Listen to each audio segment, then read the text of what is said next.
All right, welcome to another episode of the Aetherica podcast. I'm Sky Mathis, and I'm joined with Ike Baker. Ike Baker. How are you, brother? I'm good, man. I'm glad that we're back at it again. It was nice to catch up with you and see you and go to the beach with you guys while we were in California. I appreciate you coming out. Yeah, it was a blast. Some of my questions today are, it's not really super structured, but I think that we could figure out how to make it work. Yeah, So- I'm hopefully I have answers. I don't because I have no idea what you're about to hit me with. Yeah, But and do it. Shoot from the hip. how do you determine a planet of an astrological sign? Like, so, for example, Sagittarius is associated with Jupiter, Leo is associated with the sun. What's the origin of these allocations? So the I believe 4th century astrologer who converted to Christianity. His name was Firmicus Maternus. He had, much like Vettius Valens and those early kind of Greco-Roman Egyptian, that, Romanized Hellenistic era of philosophers in that area, the Mediterranean. He had, students. And what he talks about is a pedagogical or teaching device that essentially explained the rationale for like planetary rulerships, aspect doctrine, whole bunch of shit. And this was called the Thema Mundi. So you could translate that as the world theme, but more often than not, it is translated as the birth chart of the world's birth. So really the universe's birth. Sorry, I get distracted. We got these baby hawks, and they hop around my yard all day. There's like 4 of them. Anyway, it's really cool, but it's just strange to see like a group of hawks hopping around your backyard. Thema Mundi. What that basically does is, right, it uses the ecliptic, right? So you can say, why are the constellations? We know there's like, probably hundreds, if not thousands of constellations. Why do we only use these 12? It's because they are they are established in what we call the ecliptic, which is the apparent path of the sun. And so the sun appears to move through those constellations as it moves from east to west. So it's like the sun is traversing those constellations, and it's communicating something of symbolic truth, symbolic reality. And we can get into symbolic reality because I think it's really fucking important that people understand that topic, especially when we're talking about, or that concept, especially when we're talking about astrology. But so now that gives us the 12 signs of the zodiac, and we arrange them along, a regular sort of astrological chart.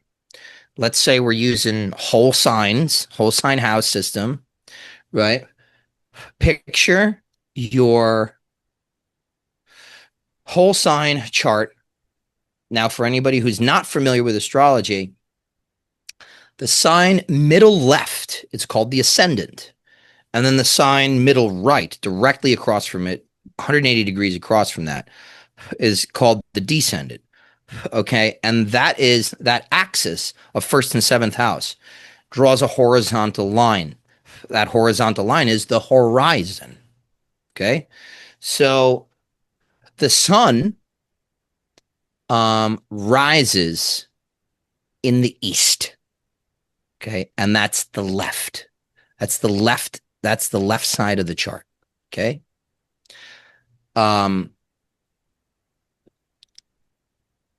That's actually why when you look at like a lot of Golden Dawn based ritual floor plans, like before you're about to, um, a lot of times the east will be in the left, like to the left. Not in all, but in a lot. It's like, oh, why is the east in the left? On the left of this? It's because it's it's modeled after the astrological chart where the eastern horizon is the ascendant on the middle left. Okay. Um, that's also why in the Golden Dawn, when we trace figures, let's say the spirit wheel is a great example. You start middle left and then move around clockwise with the sun. So anyway, we've got the Thema Mundi, its whole sign. We've established our ascendant, descendant, first, seventh house axis, and our horizon line. So this is the birth of the world, right? The birth of the universe. So on the ascendant, we actually have whole sign Cancer, right? So the zodiacal sign of Cancer is in the ascendant. And then as we go around counterclockwise, which is what we do in an astrological chart, right, with the houses, you've got, Cancer, Leo, Virgo, Libra, Scorpio, etc., going all the way around to Gemini in the 12th house. So you've got the ecliptic established with the domiciles, that is the ruling houses of the luminaries of the sun and the moon on the horizon line in the east, right? Like it's the universe about to be born. The sun's about to come up over the horizon. Okay. So you've got, that gives us the way that we're kind of like locking the ecliptic, locking the zodiacal wheel into this orientation of the world's natal chart. Now, east we know is the place of the dawning or the birth, the rebirth of the sun. So we have situated the luminaries there. Now, the luminaries only partake of a single house, and this is actually why. Because we then go counterclockwise and we situate the planets based in distance and relative speed. Okay? So that's really important. So, and that's the Chaldean order, is that correct?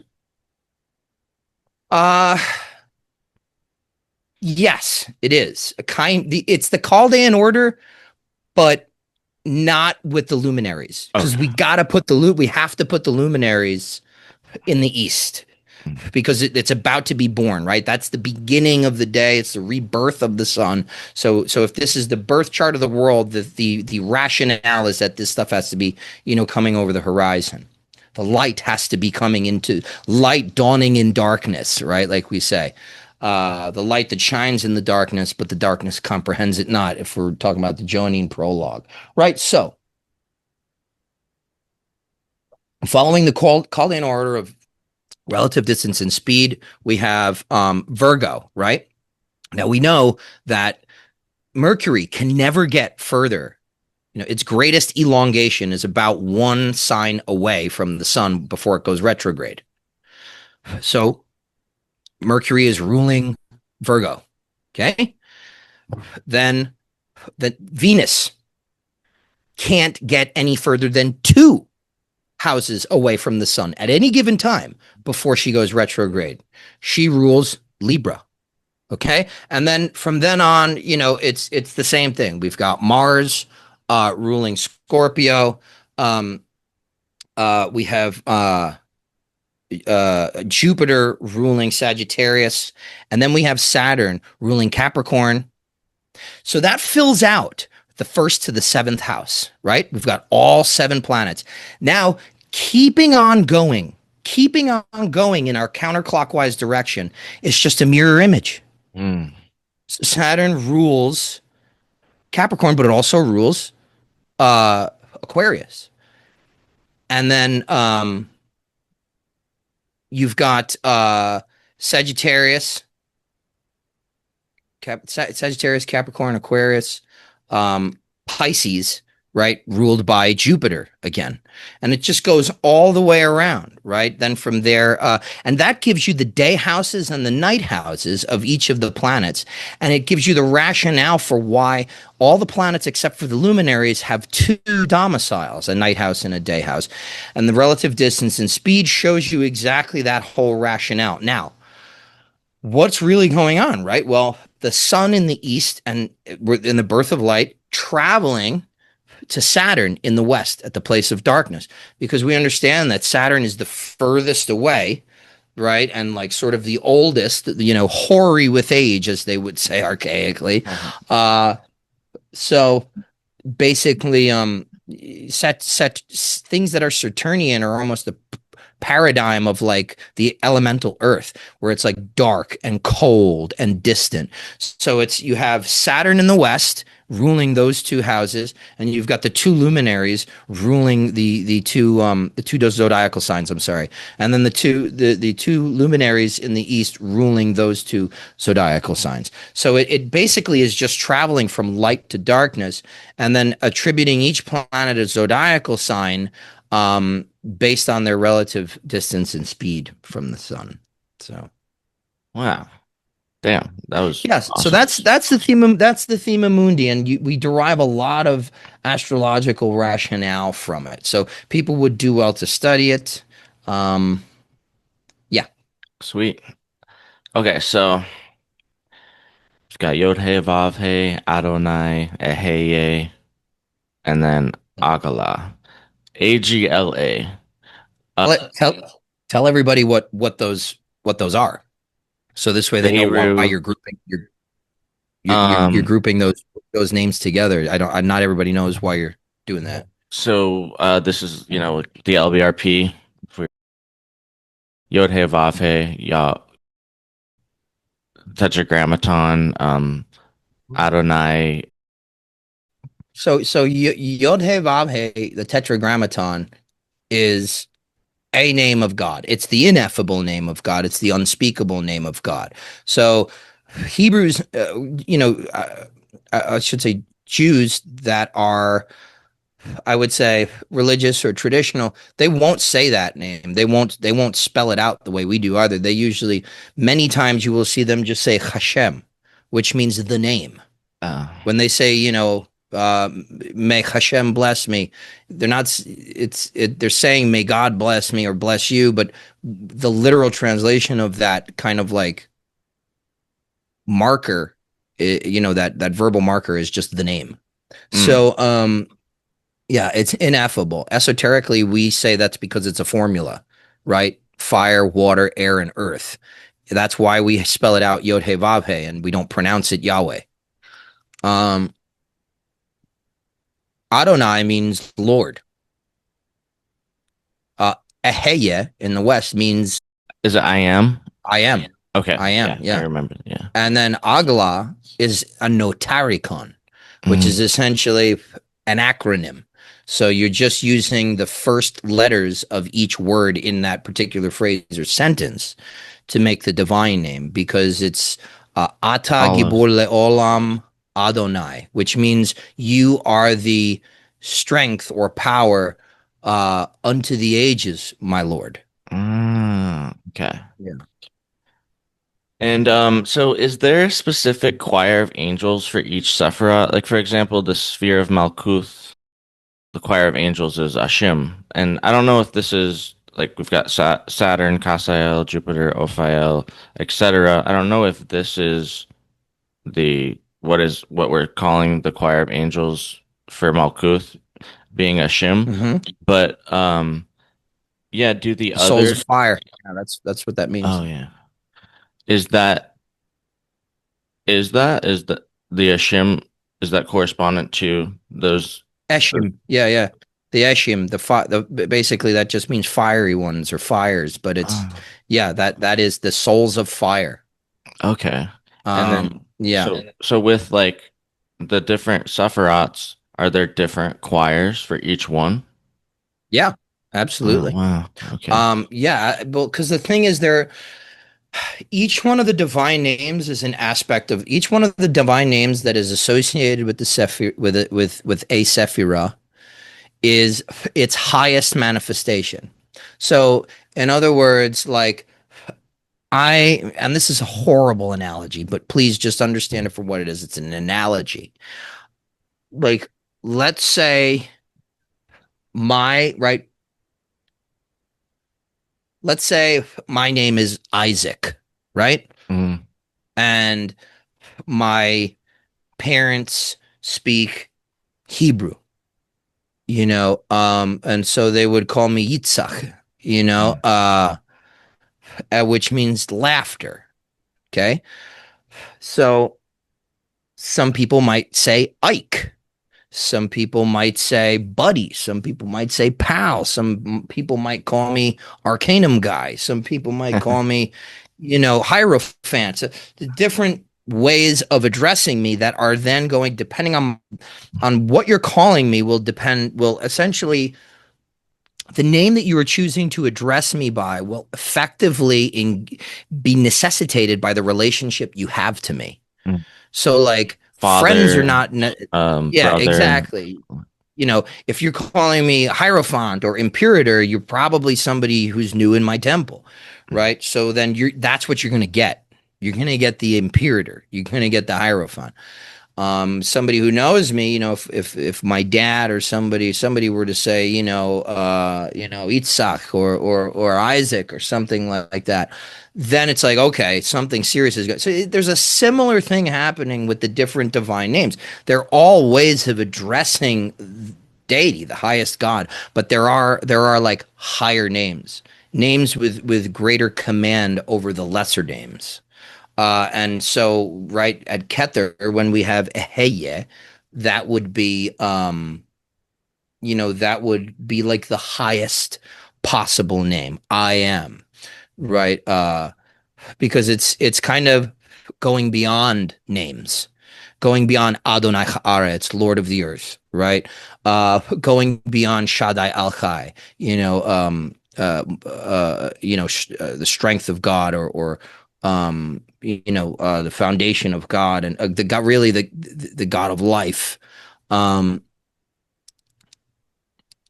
being going beyond, like, Elohim, God, which is another name to refer to, that is typically ascribed to the deity. When you see Elohim, it'll usually get translated in King James and things like that as God, and God said it was good, and God said, let us make man in our image.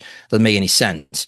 But Elohim makes sense, right? Because it's a feminine noun, Eloah, with a masculine plural, im. So really what it's implying is the gods and goddesses said, let us make man in our image. That's why it's plural. Like a singular being wouldn't say, let us make in our, he'd say, let me make man in my image. But it's because the Elohim is a plurality of deities.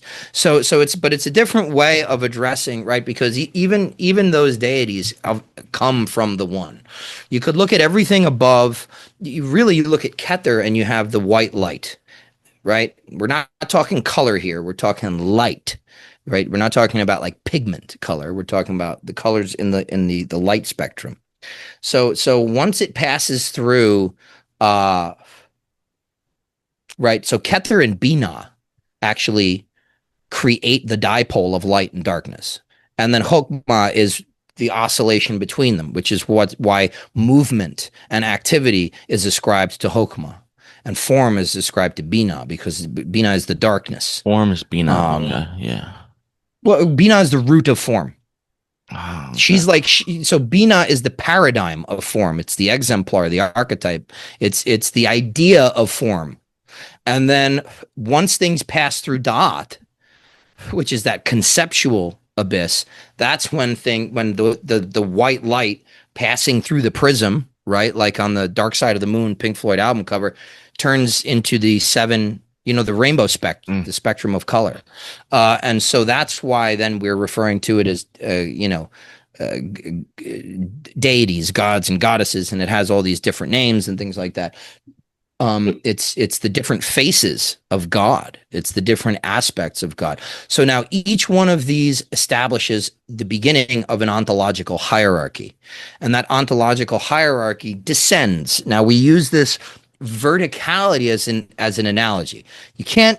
The problem most people have with Kabbalah, either the ones who love it or the ones who hate it, they usually both have the same problem. And the problem is that the people who hate it or who criticize it heavily say like, oh, it's too heady and it's too rigid. And then the people who love it, they use it very rigidly. And so then it's just kind of like, if anything, you won't allow anything to contradict this fucking hardline worldview. In reality, it's a scaffolding to help us understand these things. It's not an actual thing in and of itself. So we can't reify the tree of life. But the way that it's conceived of is that there are these different levels or ways of addressing the divine, and each one of those has an attendant spiritual hierarchy, an ontological chain. Why do we use that chain? Because that's how you do magic. Mm. Traditionally there is no other way to do magic. Because what the main thing that you're trying to do is where you are in the earth, in your body, wherever the hell you are, you're trying to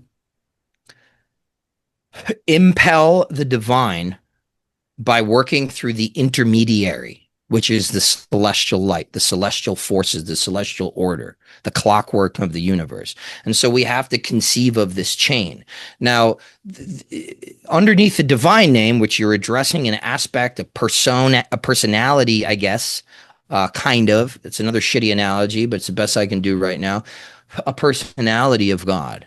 And then underneath that is an archangel, right? Archangelo, which archon means right ruler, and angelo means messenger.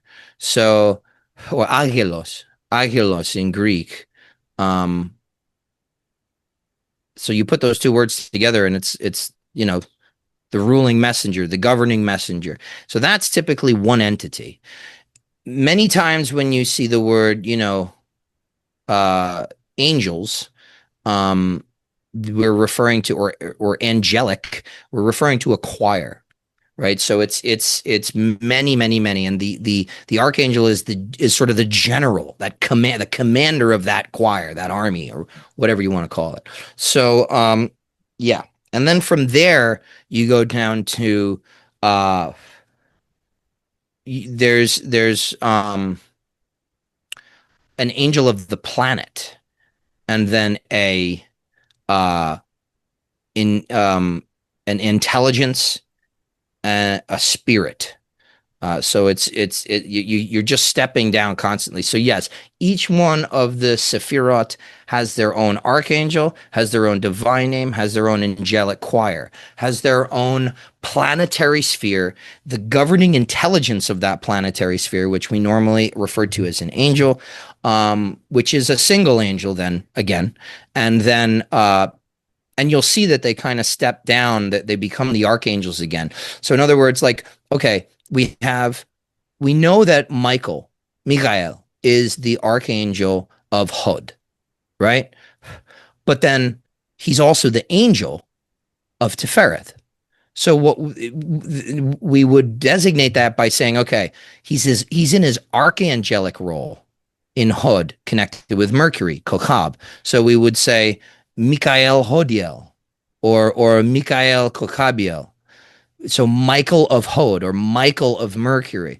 And then you would say in his archangel or his angelic role as the angel of the sun, you would say Mikael Tiferethel, so Michael of Tifereth, or Mikael Shameshiel, Michael of the sun.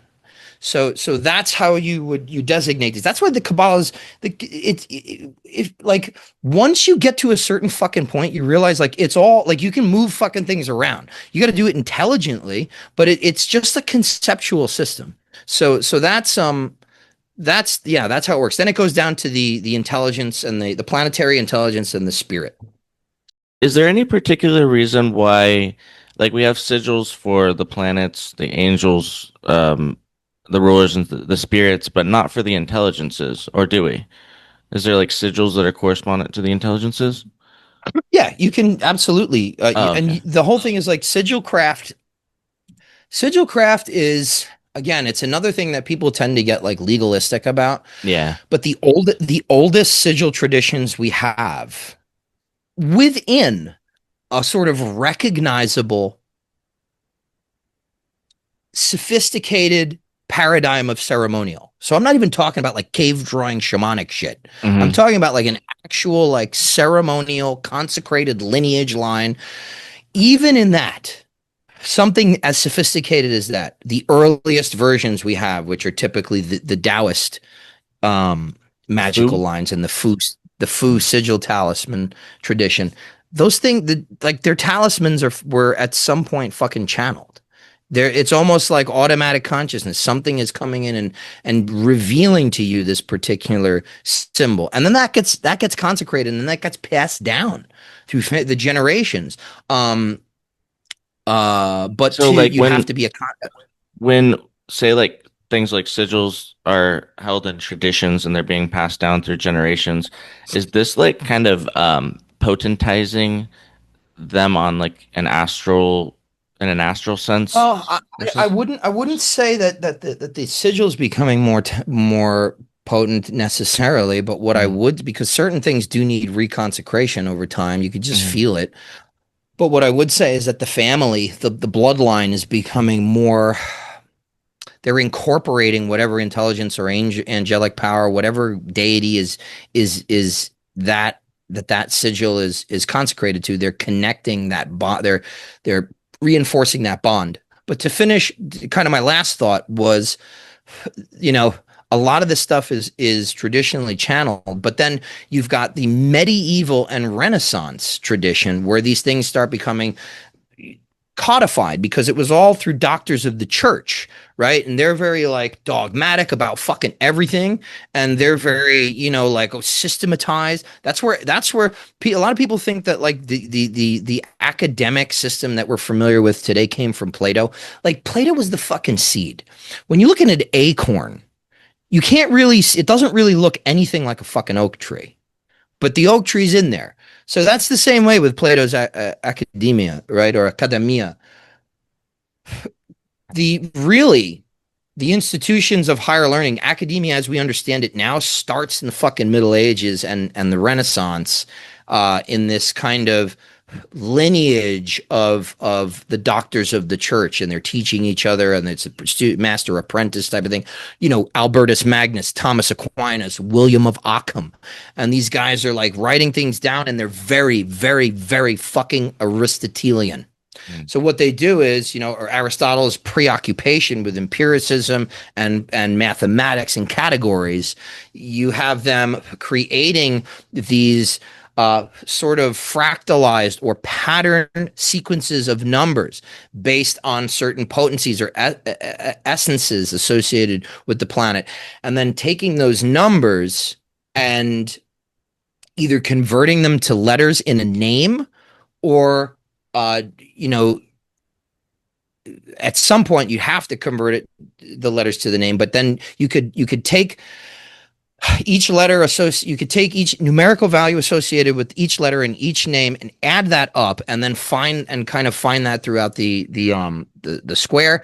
But then also what you can do is you arrange the letters, you arrange the numbers in such a way where now, like, you go from one to twos over here to threes over here to fours over here, fives over here, and there's this weird kind of in pattern with an internal symmetry, and you're just going one through however many numbers are in the square of the planet, and that gives you the sigil. And so Mm. essentially that's supposed to communicate something, right? Because mathematics is the core, it's the foundation of everything. Even the term spherot means numerations, countings, right? It means sphere, it means bowl, it means vessel, but it all spherot in Hebrew, of Sefer Yetzirah, 2nd to 6th century CE, that means also counting. So the spherot aren't just the spheres; they're literally the numbers. So again, because this is all Neo-Pythagorean, the Kabbalah is not original to Judaism at all whatsoever. It's a translation of Neo-Pythagorean, the Tetractys, the 1 to the 10. 1 plus 2 plus 3 plus 4 giving us 10. And then the only difference is that The tree of life incorporates paths. That's it. So yeah, that's a way to do it. Now the Golden Dawn created a totally different way of making sigils. We call them sigils on the rose, where you take the Sefer Yetzirah distribution of the letters of the Hebrew alphabet and you place them in like this Ptolemaic kind of nested system. So the three mother letters at the heart of everything, representing elemental air, water, and fire, are in the center. You know, it's these three petals of a rose. And then the seven double letters, which represent the planets, they're in a ring outside of that. And then the 12 simple letters that which represent the zodiacal constellations, that's the outer kind of shell. So then all you would do is you'd find the name of the angel, spell it out, transliterate it, and then put a piece of tracing paper over it and just connect those. And in my experience, it works just as well. So, I love sigil craft. I spent a lot of time studying it and a lot of time doing it.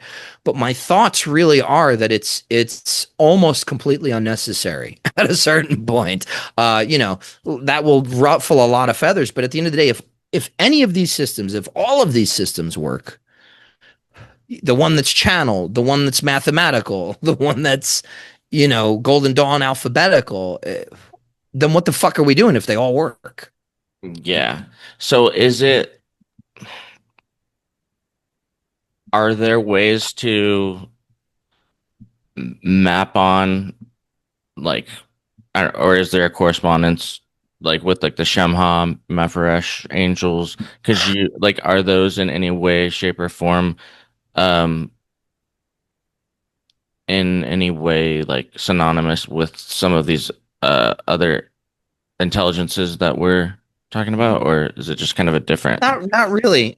These are a different. There are some, I believe, that kind of will appear in the Shem depending on which version you're using. But really, the Shem is I believe I'm forgetting the chapter, but I think it's Exodus 14 verses 19, 20, and 21, and you just arrange them vertically so that they stack up. So then each angel only has three letters in its name. That's it. But then we add, Ia, Ot, El. We add those suffixes that are ways of talking about referring to God. Now, here's the thing. In Hebrew Kabbalah, particularly of the Hasidic variety, they do not use that. They don't add those suffixes. They do not put that at the end. So when Kabbalistically most Hebrew Kabbalah, when you are working with the Shem angels, you are just using those three letters. That's it. So they're going to be very different because they're derived in a different way. They're not standardized. We don't get them from scripture, and we don't get them from the grimoire tradition. We get them very specifically from this arrangement of these three verses of Exodus. That's crazy. Okay, so It's wild, right? yeah. So like as you speak about in your book, about like ensoulment, the body as the living talisman.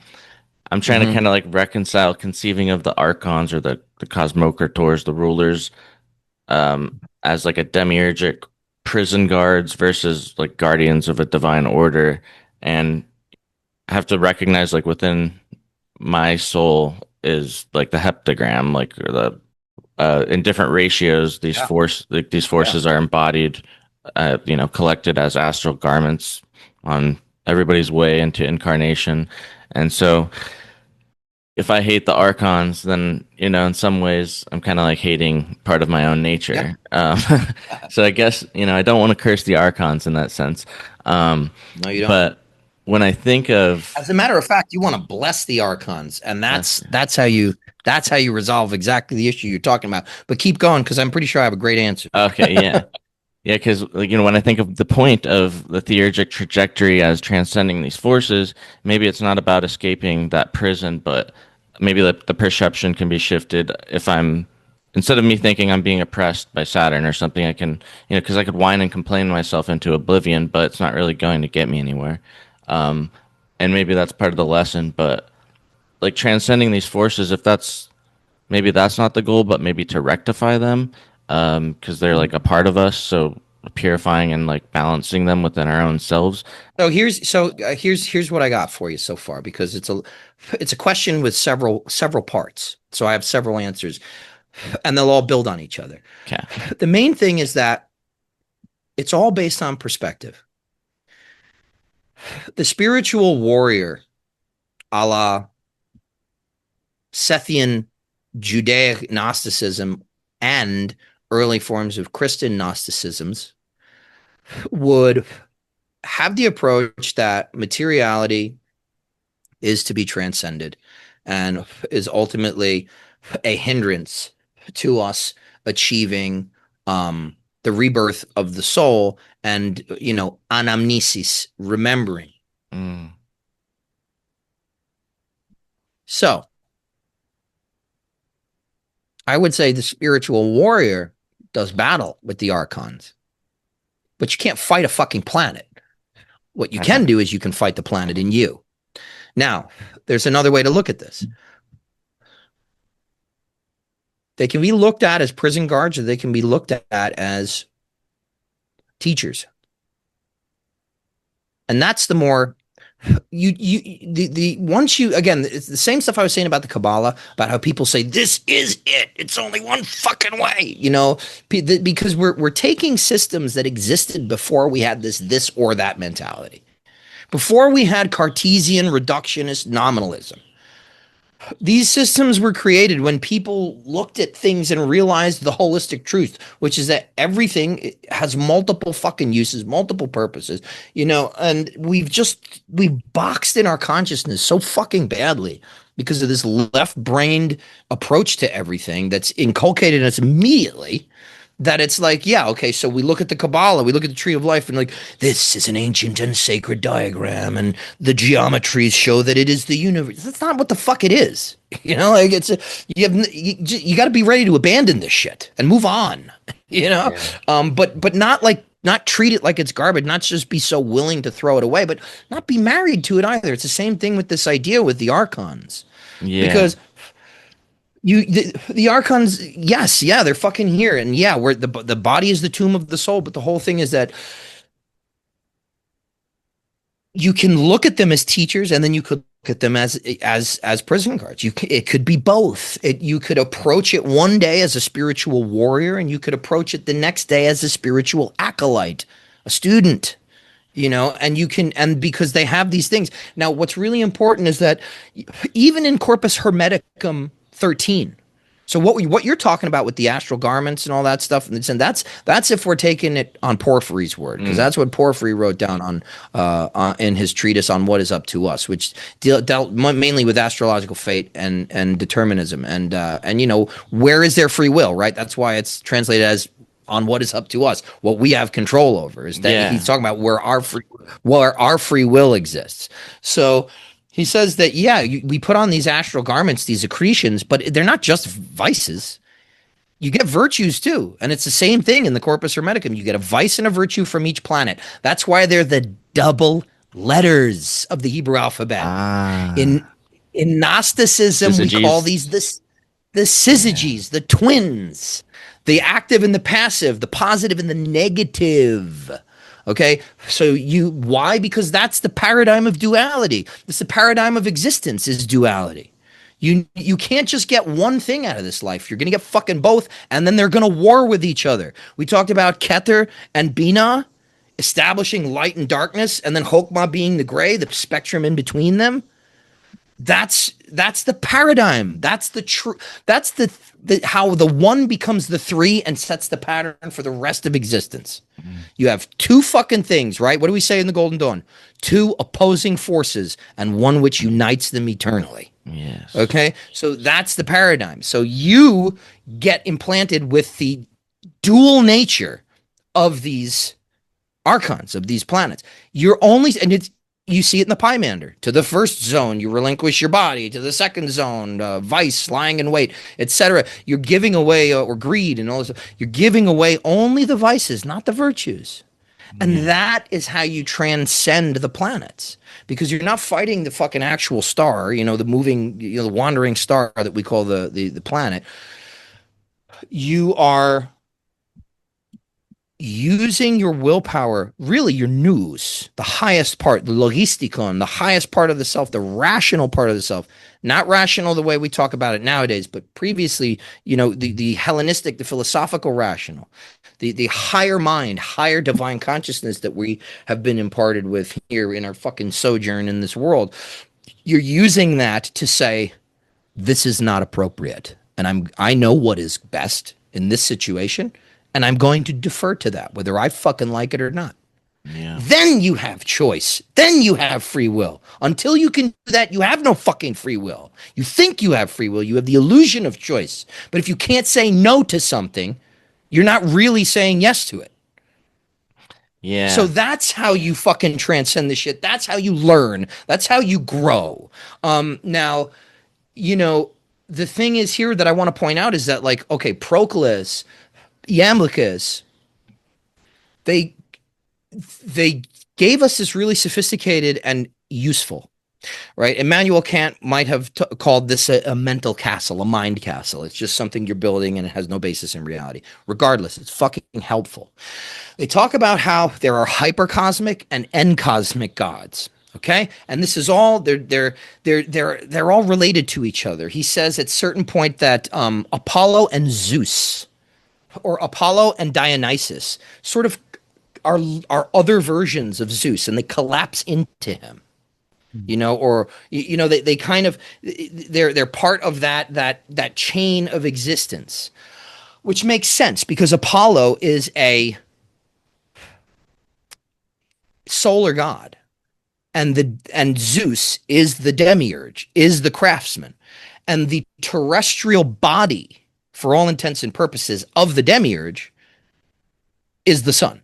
So, and he talks about Dionysus, which I don't think I need to explain. It's kind of a precursor of the Christ paradigm. They're collapsible into Zeus. So you could look at the higher aspect of that type of God, that ontological chain, as being hypercosmic. And so the anagogic, meaning once you get to that level on this deity chain, so to speak, again, it's an analogy. Once you get to that level, they're lifting you up. The God is lifting you up. It's helping you out. Its nature is to purify, illuminate, and perfect, according to Proclus and Iamblichus. Purify, illuminate, and perfect are the anagogic roots of these deity essences. But the lower gods, as they manifest here, the intelligences of the planets, they are genagogic. Genagogic, right? Gen, tending towards generation. So there's a certain aspect of all the deity hierarchies that we talked about in the Kabbalah that want to keep us here. But when we act theurgically and purify ourselves, divest ourselves of the tyranny of the vices, of the impulses, then we are able to pass on to the gods that are anagogic and lift us out. And the goal is not to, again, turn into some star fart and dissolve into the fucking the stratosphere. The goal is to have a Gnostic experience where the nous, the logisticon, unites with the thoughts of the divine. You can only do that, but you can only do that by making your soul conform to the thoughts of the divine, which Plato talked about as the forms. Yeah. How do you do that? You get rid of the fucking vices. And once you have that experience, you can't really talk about it, but it renovates you entirely. You have a completely different way of being in the world. You come back down. That is theurgy in a fucking nutshell. Yeah. Okay, so it's like, we descend into incarnation and we're spirit that is materialized in the physical, and then our work becomes to kind of spiritualize the matter and ascend, or at least prepare ourselves for that. So the Yetziratic world of formation, or the world of forms, the Neoplatonic realm of forms and archetypal ideals and whatnot, like this intelligible blueprint with their geometry and all this. So there's that phrase, form follows function. And so if the shape of a thing is based on its intended function, like say with like the concept of a chair, like what defines a chair? Some chairs have four legs, some chairs have three legs. You could carve a stump in the ground, make it a chair. There's not like one only chair. If you know, if sitting is a Well, function, there's there's there's a u- there, there's yeah there's a universal quality to a chair, and Mhm. that see that's where we're getting into like that's where we get into the point where it's like Plato's not he's kind of saying forms, but in reality he's saying ideas, right? Okay. Idea is the Greek word, which is sounds like idea. We call them forms, but they're almost formless forms Yeah. because they're completely abstract. So the thing is, the Yetziratic version of the forms would not actually be the forms. The forms themselves are Oh, actually in interesting. Bria. They're in Bria. They're in the mind of the divine. They're at the archangelic level rather than the, and their roots are in Atziluth, are in action inside of God. With the concept of something like a God form, if forms are considered universal or perfect and eternal, so if Hermes is a God form and I don't know, like Ganesha is a God form or Osiris, they have different characteristics and they serve their different functions. Like, could I just make a God form called Billy Bob and give it a mythology and boom, I have a God form? Or is it like there's a spiritual force that's underlying this some underlying eternal thing that we build god forms around them that like precedes that. Plato said something like an idealized form is essential for understanding the universe, and all we see are distorted shadows of that perfect form or something. But like Yeah, so yeah, he wrote that for sure. It's not in those exact words, maybe, depending on which translation you're using, but I know for a fact that's in, the Republic, it's in the seventh letter, it's in the Cratylus. so how do we conceive of the god forms as like they're universal and eternal, but they They're all not kind though.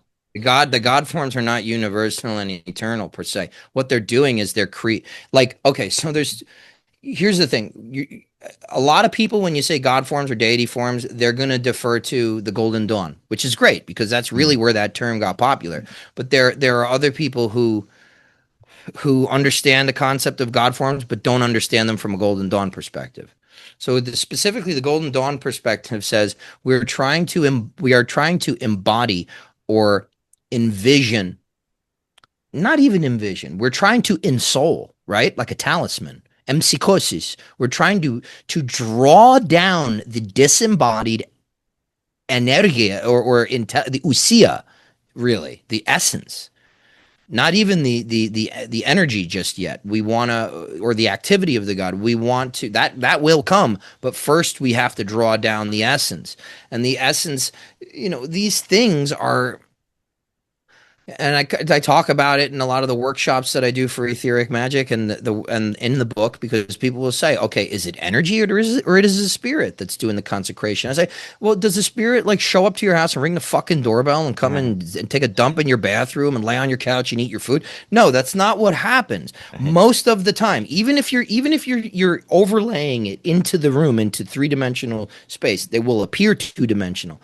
Even if you're seeing the overlay in the scrying mirror or ball, even if you're seeing it kind of in the smoke, the mind's eye is projecting those things.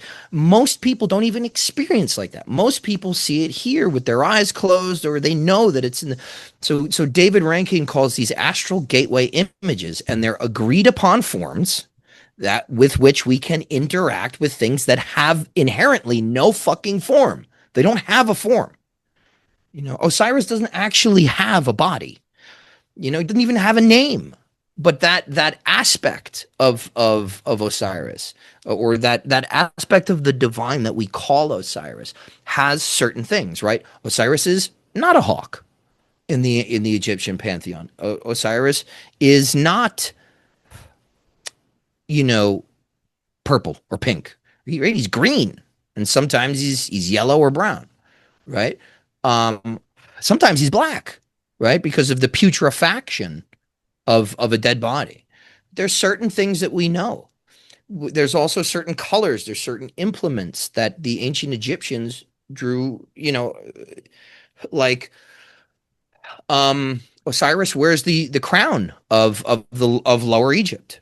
Okay. And he also has the the Jed wand.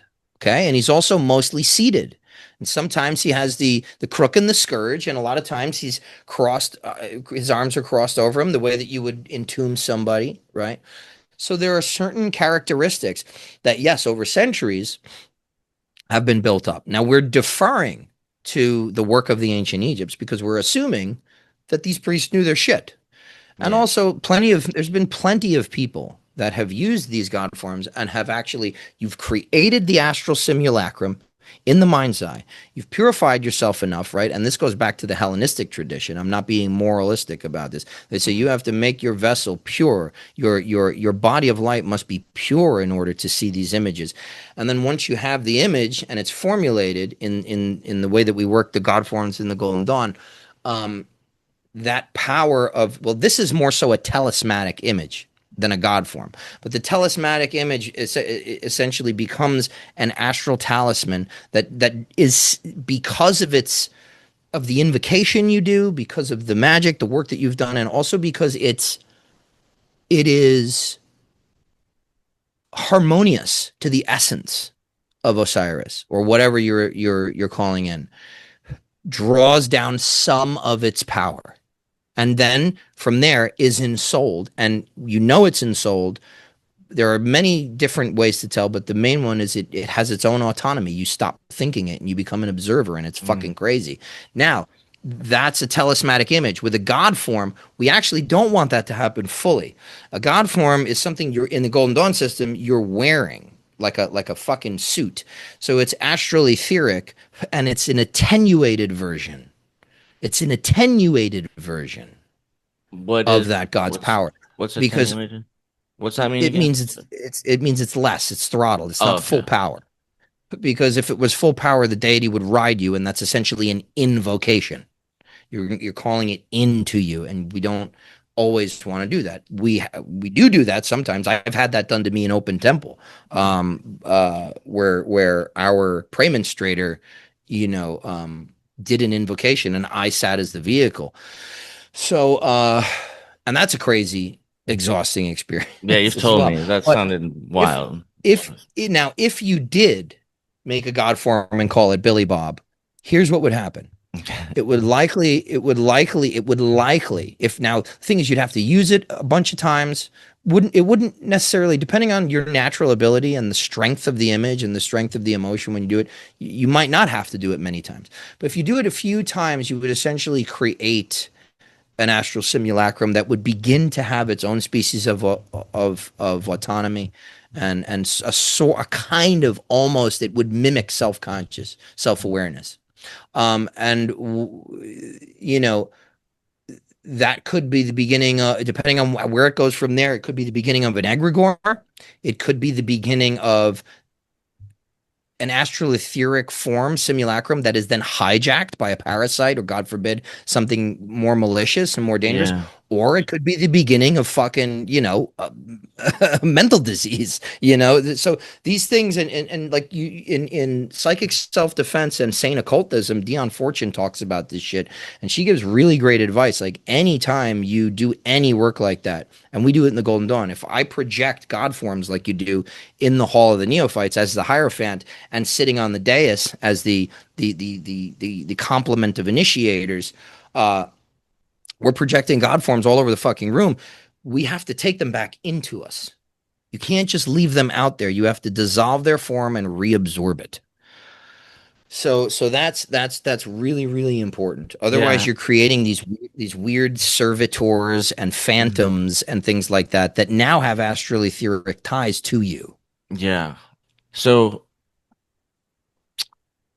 we have Earth, the four Western, Earth, Air, Water, and Fire, the classical elements, and Mm-hmm. wanted to ask about, so like wind and air. Do you consider air and wind to be of the same essential nature? Or would you say that like wind is the motion of the air And like in terms of the intelligent force, I wonder if like air is the vessel of the wind, or I guess the winds, because there's four. And so Right. So there's your answer. and okay, and then so yeah, like they have the really cool names. Boreas, Eros, Notes, Zephyrus. I don't know if I'm pronouncing that right, but Yeah. Yeah. really cool. And Yeah. so You these are like basically, yeah. independent Go ahead. intelligences, or are they spirits? Well, it's the same thing that I talk about when is it a spirit or is it an energy? Well, it's an intelligent energy that when we can interface with it either as like the Taoist would is like, and they call in the guardians of the quarters too, the same way we do in the LBRP, which is based on the four winds attributions. Uh, but you can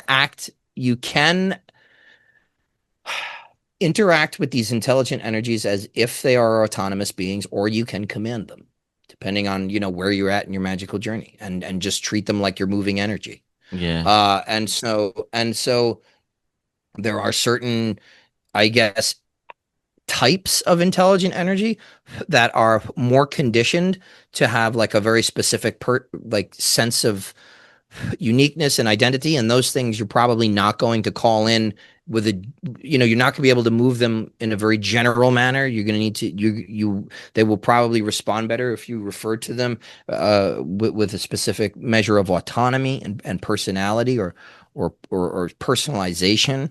yeah, But essentially, air, particularly when we're talking about magic and alchemy and the occult, right? We talk about the elements of the wise. Yes, there are the classical or Empedoclean physical elements, but really we're talking about the essences. So the wind is the earth of air, right?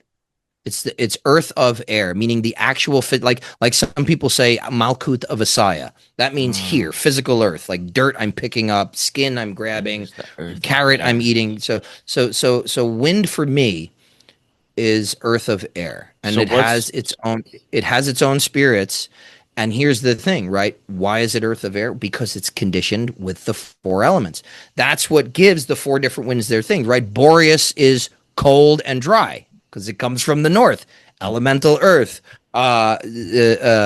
Zephyrus is hot and moist, and that comes from the south, and that's we have our fucking whole Agrippin elemental square. what's the fire of air, or what's the water of air?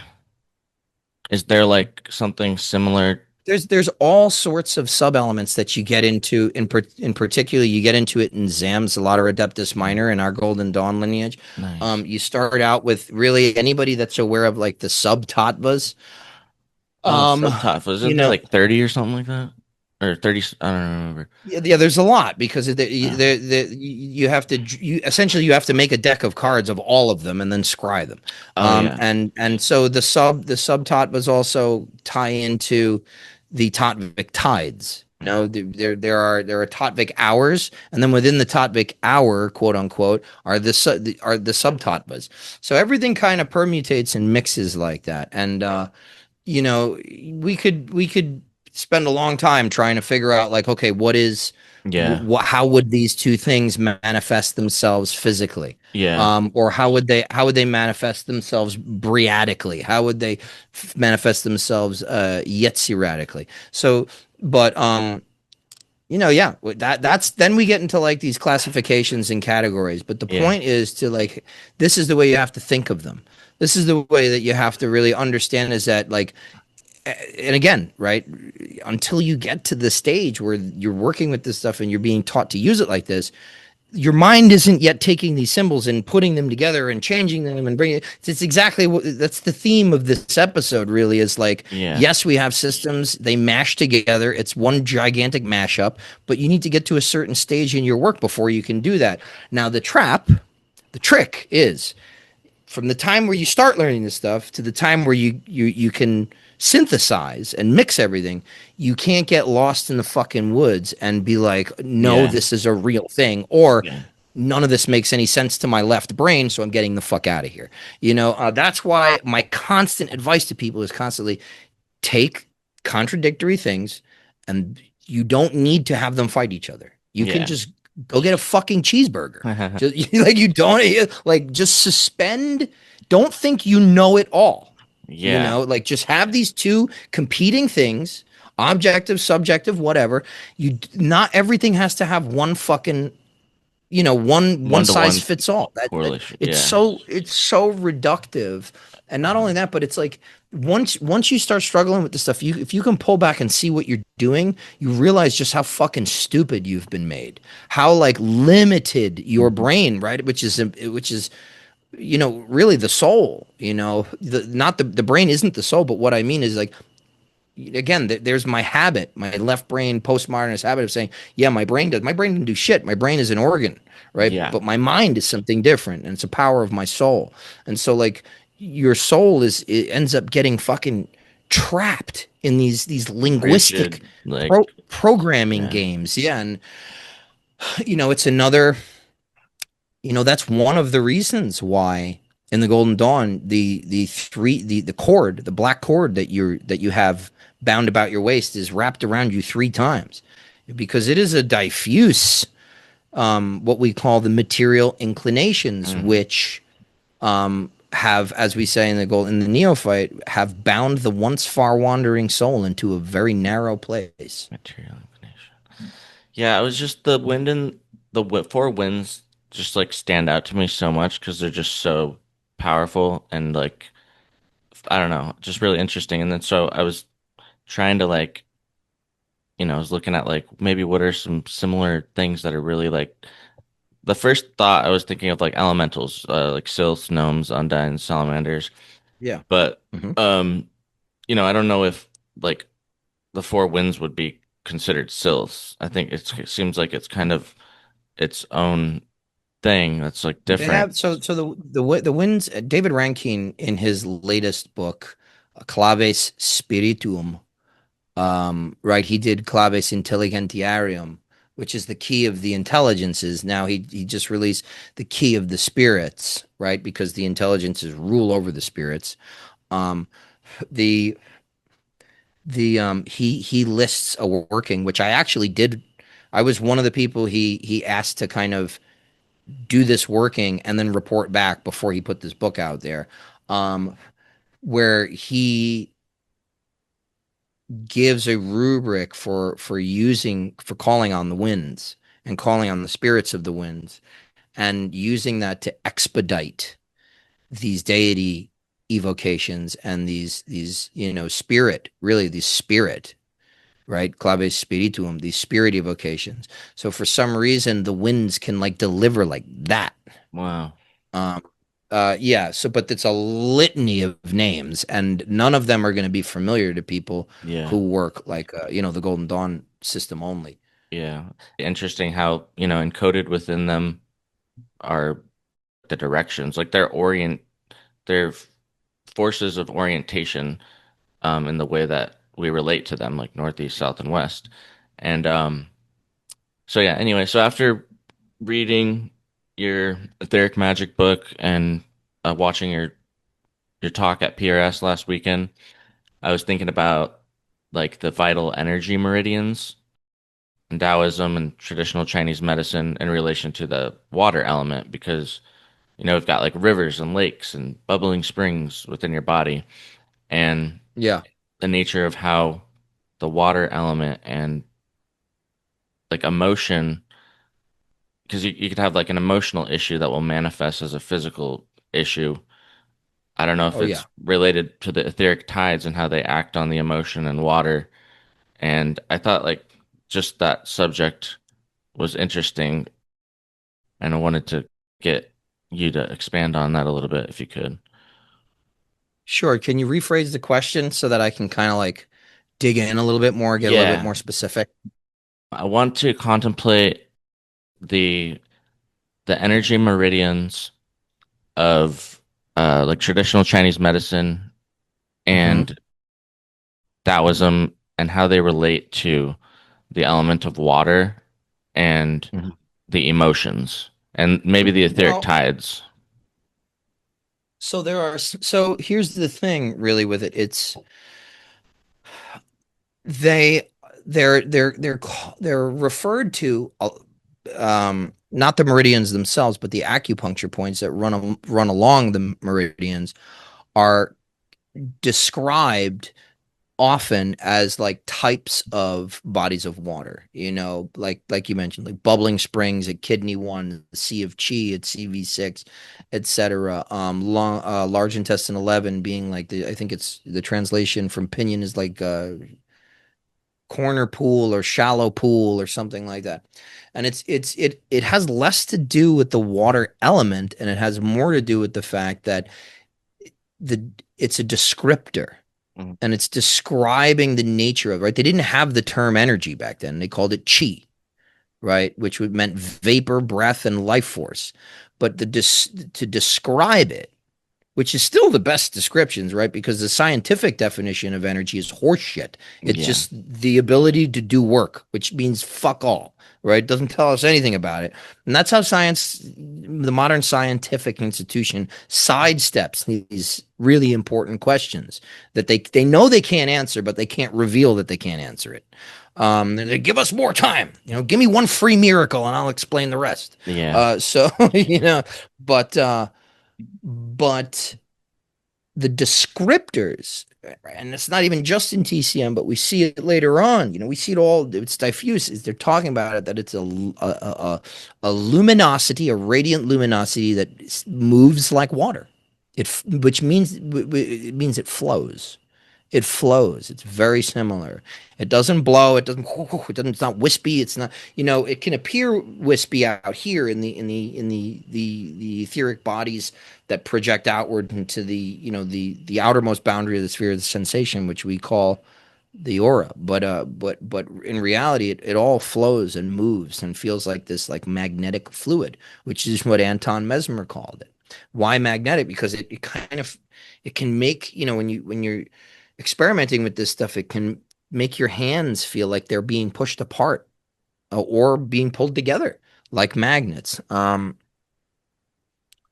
So the thing is that there are some meridians that affect emotions, and others that, well, each of the main organ systems has an emotion.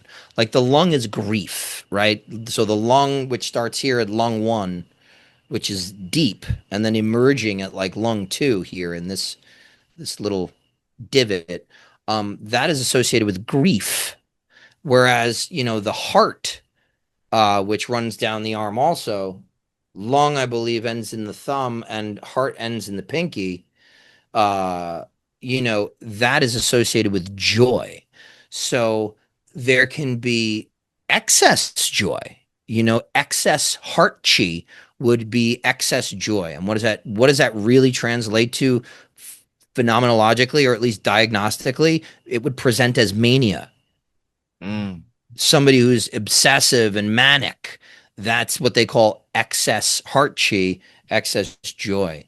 And so it kind of works like that, more so in the TCM situation or tradition. But typically you will find across traditions there's just a higher volume of energy, or I have to call it energy, but really that's not what it is in the traditional sense. But this ether, this chi,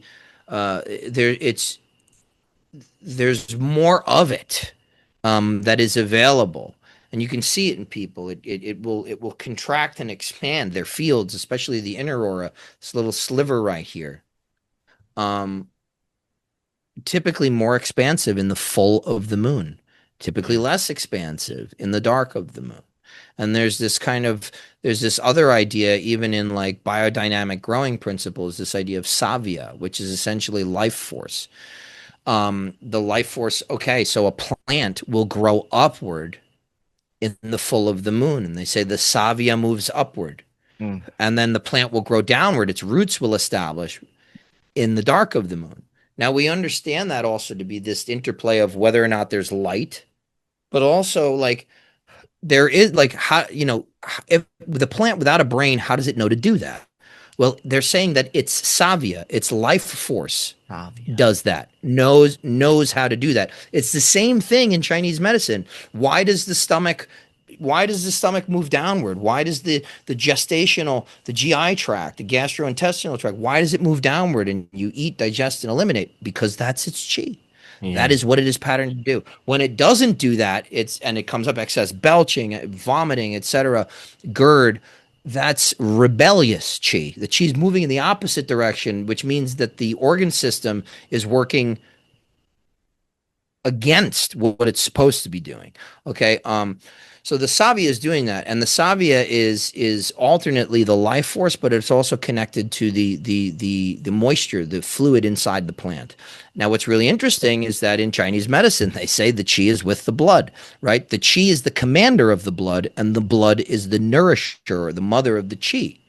And then you you read Bram Stoker's Dracula, and you get the blood is the life. Yeah. You I know, think it's Steiner it's has like a thing about etherization of the blood he too. has a whole treatise called the occult significance of blood. It's a Yeah. really strange and creepy thing that he wrote, but That's I wild. like it.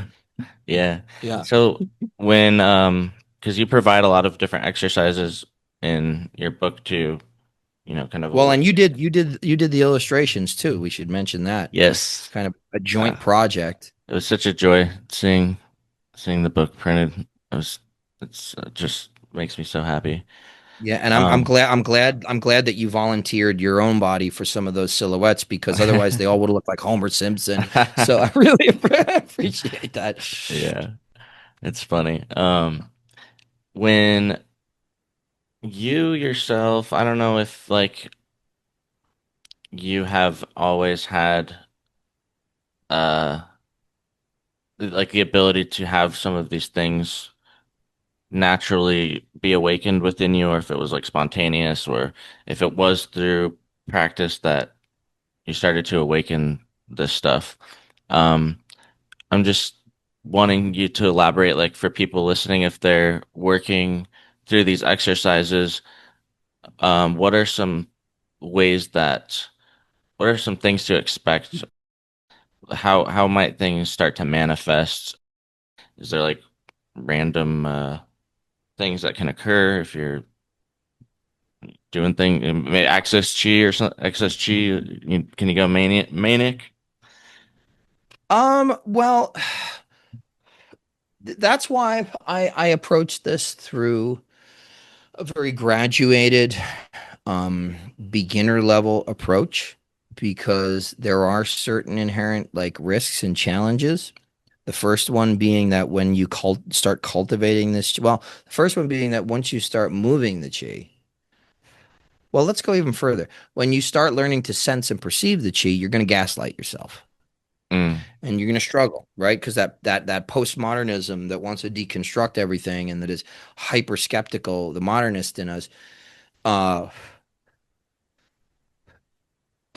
needs to fit it into that specific paradigm of like science, what is comfortable for us, the way that we view the world. We're trying to make it jibe with our perspective lenses. And we don't understand that that's happening. So the first step is getting through your self gaslighting. And then the next step is okay, you're moving energy. You've now linked your conscious mind to what was previously latent etheric fields. So what's going to happen there is you move it and equilibrate it and balance it and move the stuff that there's another condition called stagnating chi, where the chi is supposed to be, chi should always be moving, but sometimes it stagnates and you get bloating and you get pain and things like that. And you get loss of motion, loss of range of motion, I should say. Um, when you start moving this stuff around, you're going to have a lot of that elemental self shaken up. So in your magical mirror of the universe, right, which, as we say, is the 360-degree omnidirectional view you have of what appears to be exterior or phenomenal reality from within the center of your microcosm, or if you like, your aura. Um, your challenges corresponding to that which has been shooken up within you are going to present themselves. And so you're going to need to address those challenges. And the problem is, like, not many people make that connection. that the magical work I'm doing, the initiatory work I'm doing, the energy work I'm doing is connected in some way to this problem or this challenge that I'm facing. So that's one Hmm. thing. And then the other thing is when you begin cultivating it, the next step of cultivating is, which we do in things like the lesser invoking ritual of the pentagram, the middle pillar ritual. You're invoking or you're cultivating a lot of this etheric energy. And what's going to happen is it's not necessarily just going to purify you.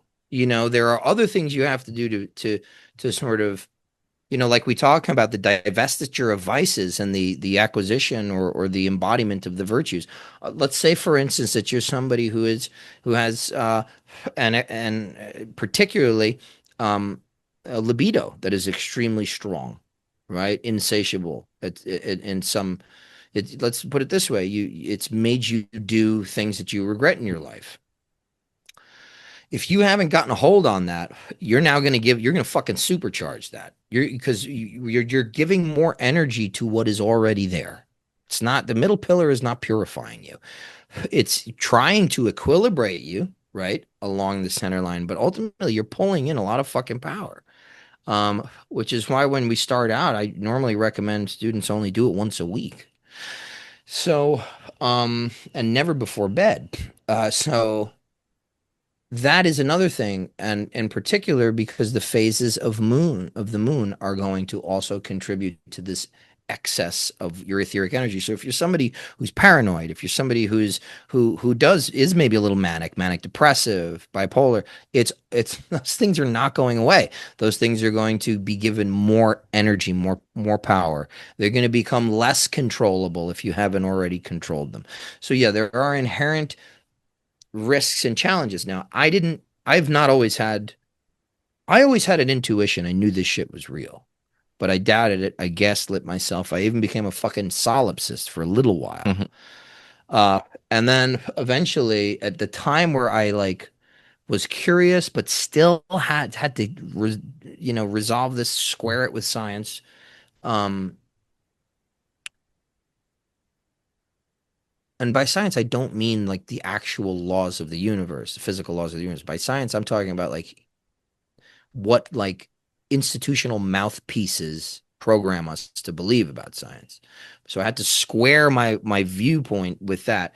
And it was really immediately after. So in the beginning of the week, or like on a Saturday, I had my Golden Dawn initiation. On the following Saturday, I had my first Reiki attunement. So it was right after that all this stuff started really phenomenologically becoming real. Like oh my God. Like it is. I remember I was watching an episode one time of Neil Gaiman's American Gods. It was like the season finale, I think, or something. It was the episode that's on like supposed to be on Easter in the first season, and the main character Shadow, who's like this fucking kind of just anti-hero, you know, shadowy, dark kind of character. He finally just like he believes. He's seeing all this stuff. And he says, the guy who's kind of came into his life that shook everything up is Odin. Who just appears as this fucking guy with an eye patch. And he turns to me and says, "Now do you believe, Shadow?" And he says, "Yeah, I believe." And he says, "What do you believe?" And Shadow says, "Everything." And I like broke down.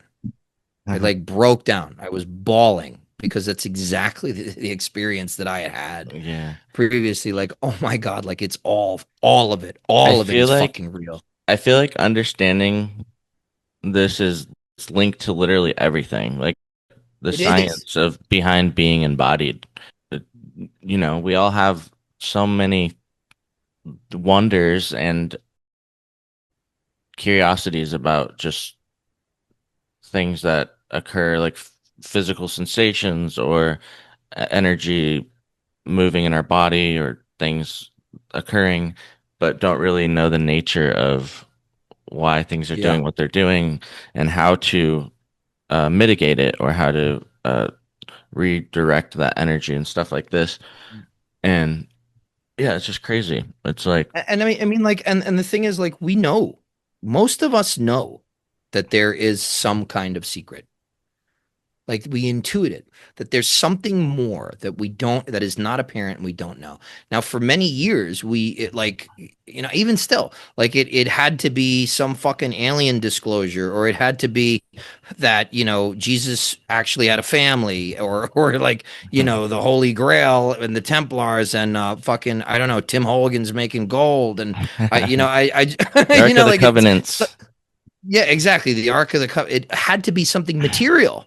It Yeah. had to be something material. We devolved everything into some form of fucking materialism, reductionist materialism. That's what the secrets were. That's why Dan Brown sold so many fucking books, and it's the bloodline of Christ is the great, that's bullshit. The reality is that, like, it's this part, the story of the soul is what we've been missing. We are Yeah. fucking, it's like we suffer amnesia, and we're just wanderers in this world, and that loss of connection, that loss of memory to what we actually are, what all this is, creates this existential dread. Hmm. And that manifests as depression, manifests as bipolar, it manifests as aggression, it manifests as ennui, right? Apathy. It manifests also as, like, needing to constantly fucking distract yourself by coming, drinking, and eating. Yeah. Like it's like there's so many horrible fucking consequences.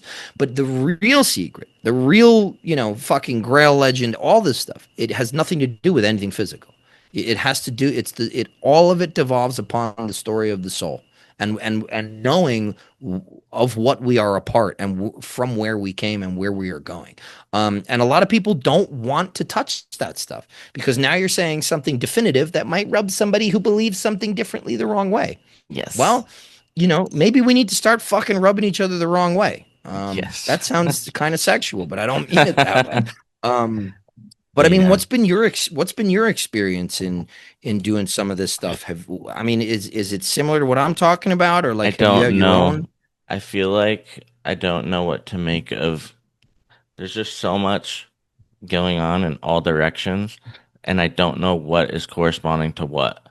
And so I'm trying to observe things and pay attention, but I don't know with like confidence what is related to what. And I feel like if I start to talk in any direction, it would be confusing and yeah, it would just lead to more questions. Yeah. Well, that So sounds fun. it's interesting. It's not, yeah. Is Reiki essentially the under like a lot of that is reliant on the understanding of how things are working etherically, or what would you say some Not of really. the missing components are with that? So, Master Usui, who uh, founded the practice of Reiki, or discovered it really, but codified it, kind of made a system out of it. He discovered it in, I believe, the 1920s. I believe. Maybe like the late 1800s, but I think it was around the early 1900s, early 1900s. And he just discovered that he could heal himself, but he wasn't like actively trying to do that. What he was doing was meditating. Um, and so in classical Chinese medicine and traditional Chinese medicine, the physician has to know a vast materia medica, has to know the Wu Jing system of diagnostics, right? The five element system of diagnosis and permutation, the generating cycle, the governing cycle, and the insulting cycle. He has to know tongue and pulse diagnosis. He has to be able to know meridian theory, all the Jinluo, all the Reiki practitioner, Master Isui, basically said, just get the fuck out of the way. Use these symbols and then get Yeah. out of the way. I'm sending you healing light. Bullshit. You're supposed to just open up and be a conduit of that universal force, which most of the time means that you're not no mind, right? Like no mind meditation, but you're like almost there. You're on this state of like, boo, when the Yeah. TV does that, like, and that's really it. And there are certain tactile sensations. There's this thing called bios and scanning where you're trying to figure out you're working in the different layers of the etheric body, the different, I guess, levels of the aura, as some people might conceptualize have it, to feel. But that's not, you're not thinking, you're perceiving, you're waiting for something, for a sensation, for an intuition, for something.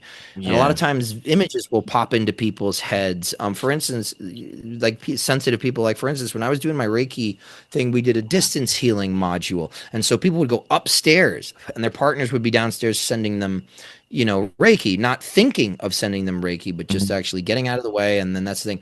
And I remember we came back in and we were all talking about it in a big kind of round table, big circle at the Open Center in New York, where I got my training under Joanna Crespo, who is fucking incredible. Um, but we were all sitting there, and this one lady turns to her and goes, "Are you a farmer?" And her partner that she was sending this energy to, and the lady goes, "No." She's like, "I just kept seeing farmer, farmer, farmer was popping in my head." And she's like, "I work for Farmers Insurance." And Ah, so, that's so, hilarious. that, yeah, that kind of stuff will happen to like very sensitive people, but Because like, clearly, like she was, go yeah, ahead. Sorry. I've heard of, I've never gotten like I've done Reiki, but I've heard a lot of people that have, and some of them will describe a really intense emotional releases. Mm-hmm. And Yeah. Because I you're don't know. just It moving, seems like you're there's a moving lot key. key, not chi, but key. Well, because that's the Japanese pronunciation of chi. It's Oh, ki. okay. So they're the Yeah. same thing. Yeah. So I don't really know a whole lot about how the system works or what the education is like with people. It's predicated on the fact that like the energetic body will take what it needs. But the Yeah. key is this: get out of the way, but open up to the higher. Because a lot of people they'll do Reiki and they're like, I'm a Reiki level 4 healer. And Yeah. then they'll go out and do cocaine off a fucking toilet seat. And so They'll be like, it's it's like, okay. We'll just do Reiki tomorrow to make up for it. yeah, well, but that's the whole thing is like, if you can't open up to the higher and pull down what we call universal key, right? Yeah. Universal Reiki, and there's certain visualization and breathwork techniques to do that. You are then giving the person who is sick your shitty chi, your unbalanced chi, your fucking Ah, polluted, yeah. diluted.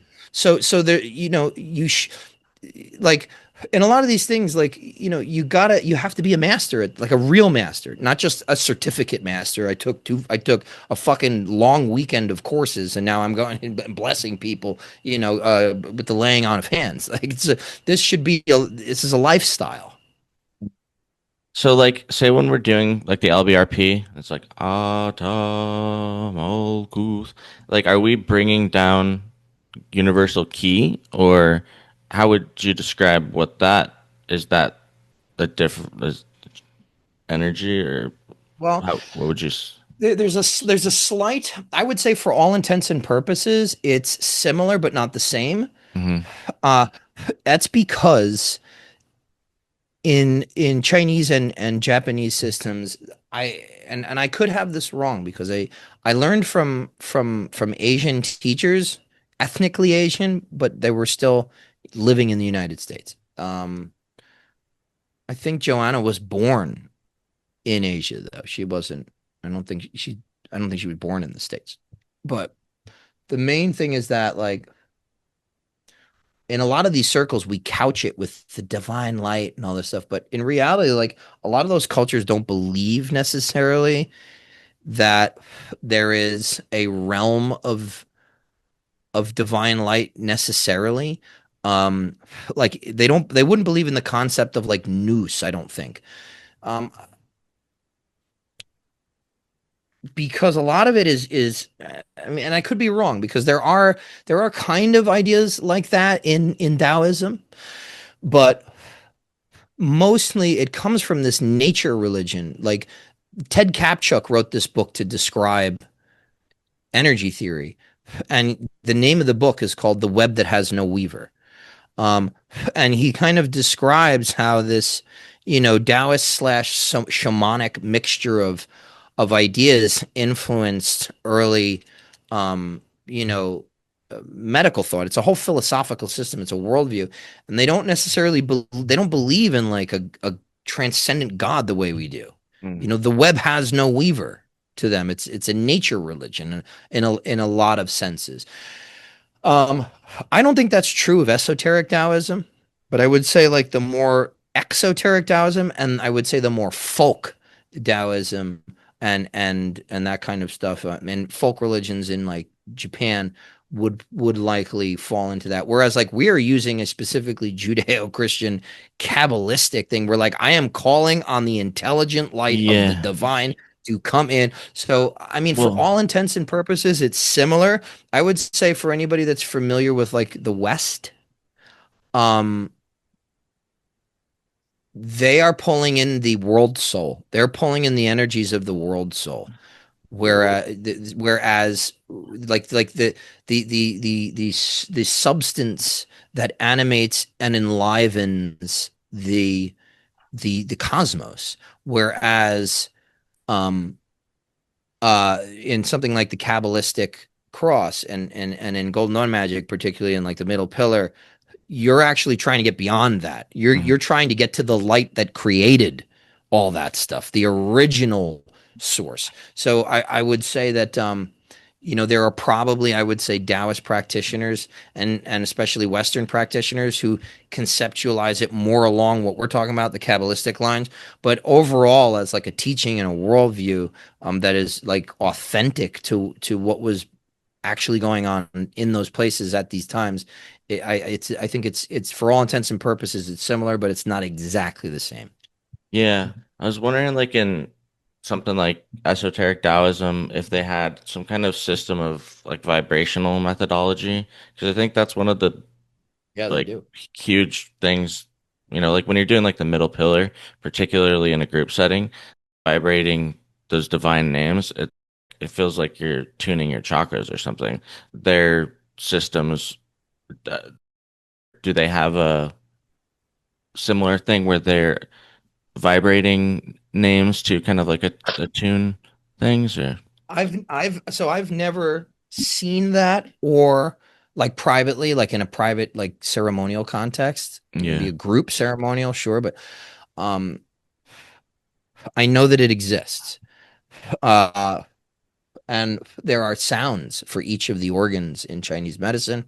And Uh, if you look back at the really the foundational textbook for TCM and CCM, which is called the Wang Di Neijing, the yellow, and it's in America, or in the Anglophone world, it's called the Yellow Emperor's Classic of Medicine. mm, The Yellow Emperor, this kind of prehistoric, legendary emperor, had this teacher, and his teacher's name was Chibo. And Chibo was this great sage, this doctor, this medicine man, this adept. And so it's the Huangdi Neijing is a series of it's a dialectic, it's a dialogue between the Yellow Emperor and his teacher Chibo. And Chibo explains to him like ancient shamans learned that they could heal with sound.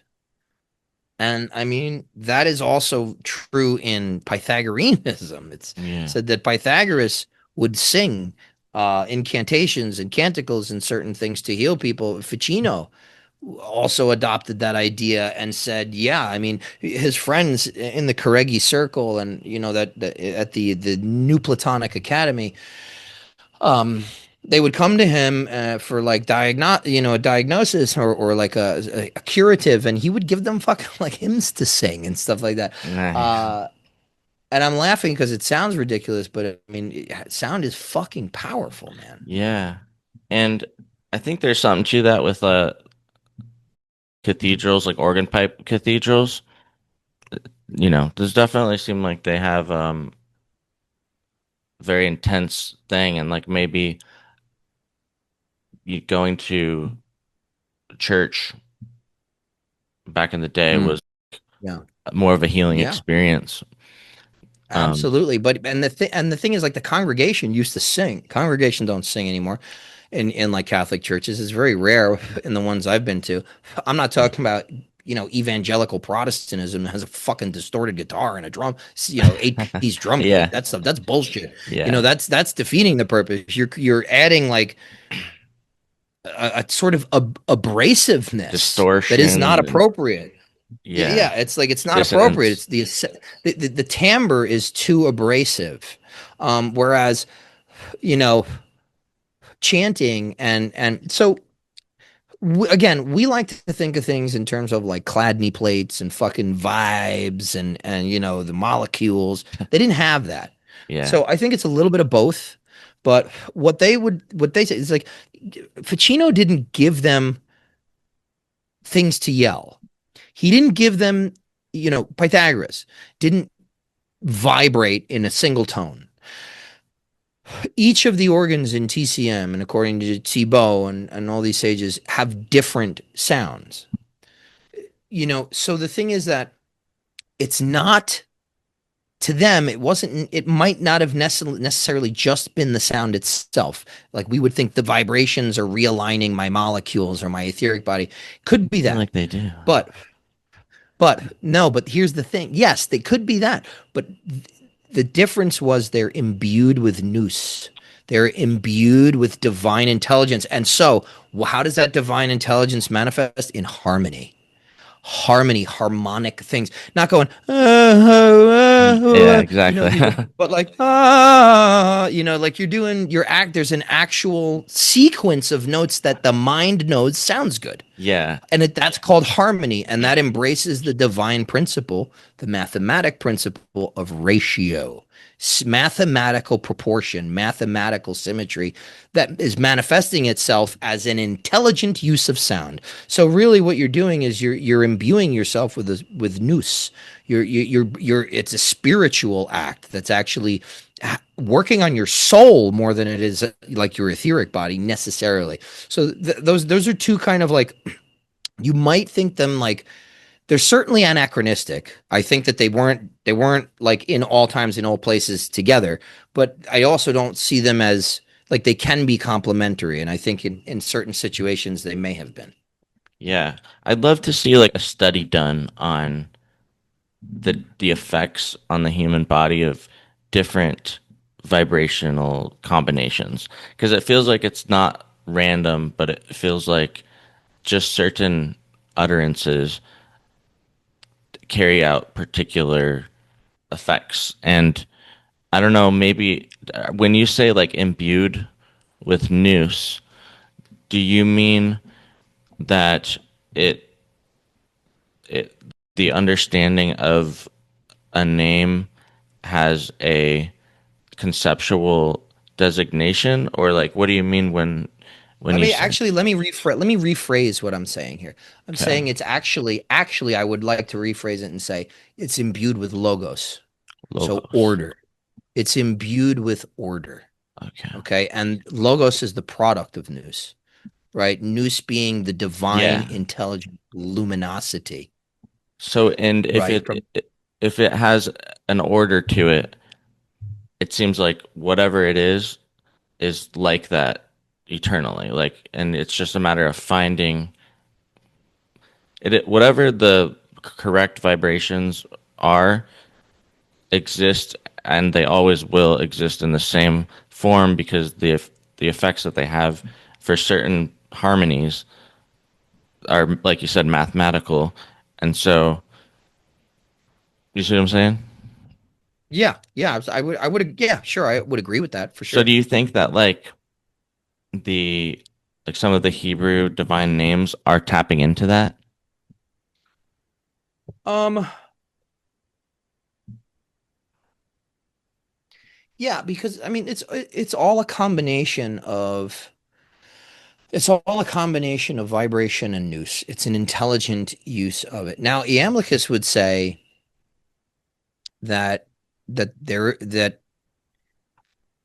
is no nous behind it. There is no order necessarily. He'd call some of these nomina barbara, these long strings of vowels, etc., that we see like in the PGM. He might say they're asema onomata, meaningless names. But at the end of the day, there's still a structure. There is still a structure. And that structure is the vowel basis, right? Vowels are how you vibrate anything, really. That's how you not vibrate, but in tone.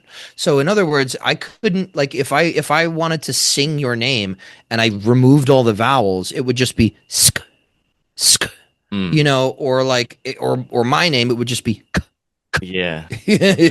because there's no vowels. So the vowels are how you there. That is the order, right? Yeah. Because it's the shaping of the Like mouth the and clue. Yeah. the movement of the palate. That's what allows the fucking word to be actually said.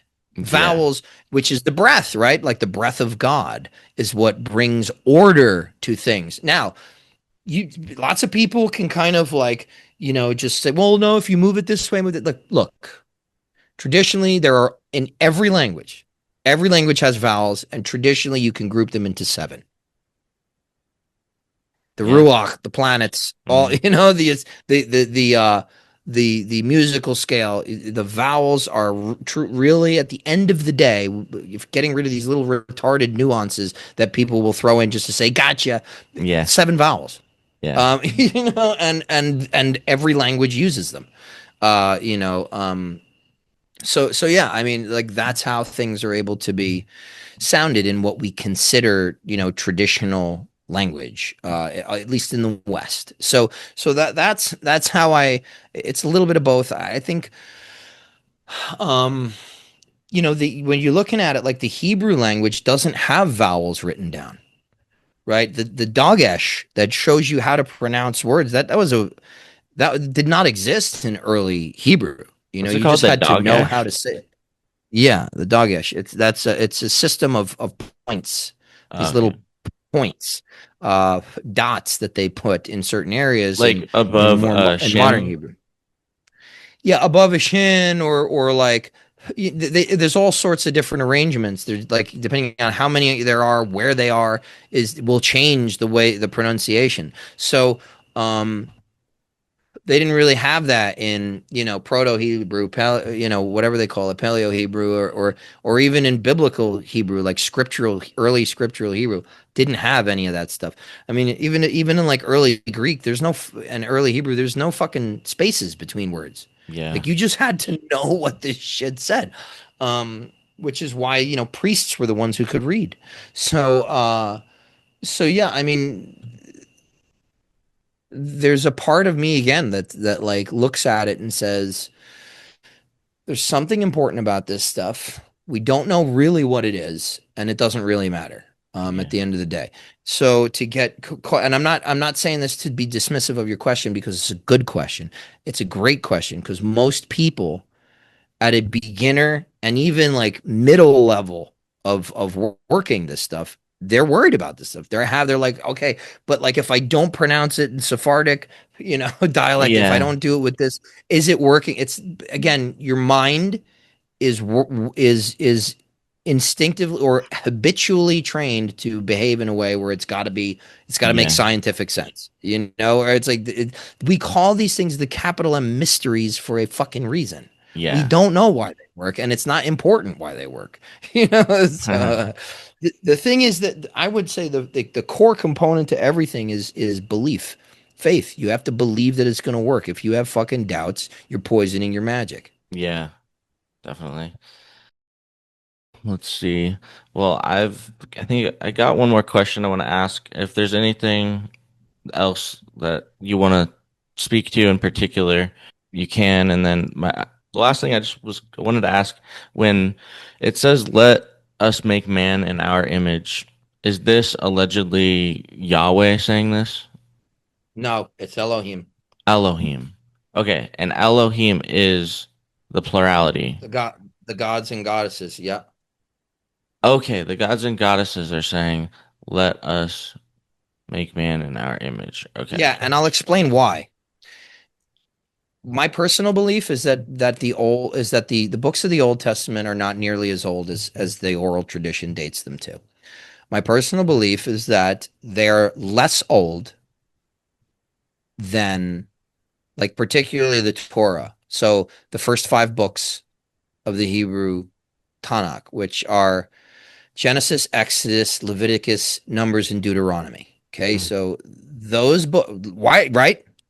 Is Exodus, is that a Hebrew word? No. Greek, right? Deut- Deutero- Deuteronomia, is that Hebrew? No, it's Greek. Yeah. Um, and you get a lot of this stuff from this. Our translations come from the Septuagint era translations, which is when the Hebrew scriptures, quote unquote, were translated into Greek during that like first century BCE, first century CE in Alexandria in that Hellenistic period, and I personally believe, and there are scholars that are doing good work to show evidence for this, is that the Hebrew Bible is not older than the Platonic dialogues. That's why Kabbalah is so fucking derivative. If you know Platonic and Neoplatonic philosophy, you look at the Kabbalah and you're like, that's what this is. Yeah. Yeah, and I'm positive that Plato was not aware of the Jews. So, so, so, uh, you essentially get in the Timaeus, the demiurge, who looks to the eternal for the perfected forms upon which he will base his blueprint of reality. The demiurge does so, and again, we're not talking about an actual fucking being. We're Mhm. talking about the part of the one that thinks, that images the one, right? Tohen is that latent potentiality that is So within the filled with mind of everything. Tohen is this aspect called the demiurge, and this is a function Not of even not even within the mind of the one the is mi- the demiurge. okay, the mind of the So one. So the demiurge is a descriptor for the mind of the one. absolutely, Okay. absolutely, And that's and like so and I always get I always kind of have to re brush up on this because of like the Sophia and the demiurge that like I forget how. well, people have to understand this. The demiurge is not a Gnostic concept. It's not original to Gnosticism. The demiurge first appears on the historical record in the Timaeus of Plato. So if he's the one who's first talking about it, Okay. Yeah. then obviously the original fucking meaning changed. And that happened really in the middle Platonic academy. The middle Platonists started toying with the idea that maybe the mind of God is fucked up. So like Okay, and then go ahead. when you wrote that article and you said like the divine craftsman or something like that, is Mm-hmm. that are you using that basically as a another word for the demiurge? That's what demiurge means. Okay. Okay. Yeah. Demiurgos translated into English means craftsman. Okay, yeah, craftsman. So, but I use that in the Fraternal Review article for the geometry issue that I did with Brother Jeriel and Brother Gabe Mason Yeah. and many other great writers. The reason why I leaned on the meaning of demiurge is because the masonry is based on that God is a craftsman and we're his builders, Yeah. and the idea we call God in masonry the great architect of the universe. It's very Timaean. It's very Platonic. That's why I was showing that word so often. It's not just a word that I'm inventing. Literally, it's the meaning of the word demiurge. Yeah. So because the demiurge thinks things into creation. And that's the mind of the one. It's the aspect of the mind, the aspect of the one which is intellective. And what that means is it begins to project and isolate these ideas, which are abstract. They're universals. They're the essence, they're the roots of the universals. But so the demiurge doesn't make creation. The demiurge makes the blueprint of creation. And he takes what he calls the circle of, or the circuit of the same and the circuit of the different, and he Hmm. puts them together like this. And then the middle nature, the third thing emerges from it. And he calls this the paradigm of time. This is how time will work, right? Because that's what the essence of the universe is, just time. Um, and so he calls this, right? Time requires what? Time requires because time is doesn't actually exist. That's why we can't go backwards in it and we can't go forwards in it. We can only be where we are.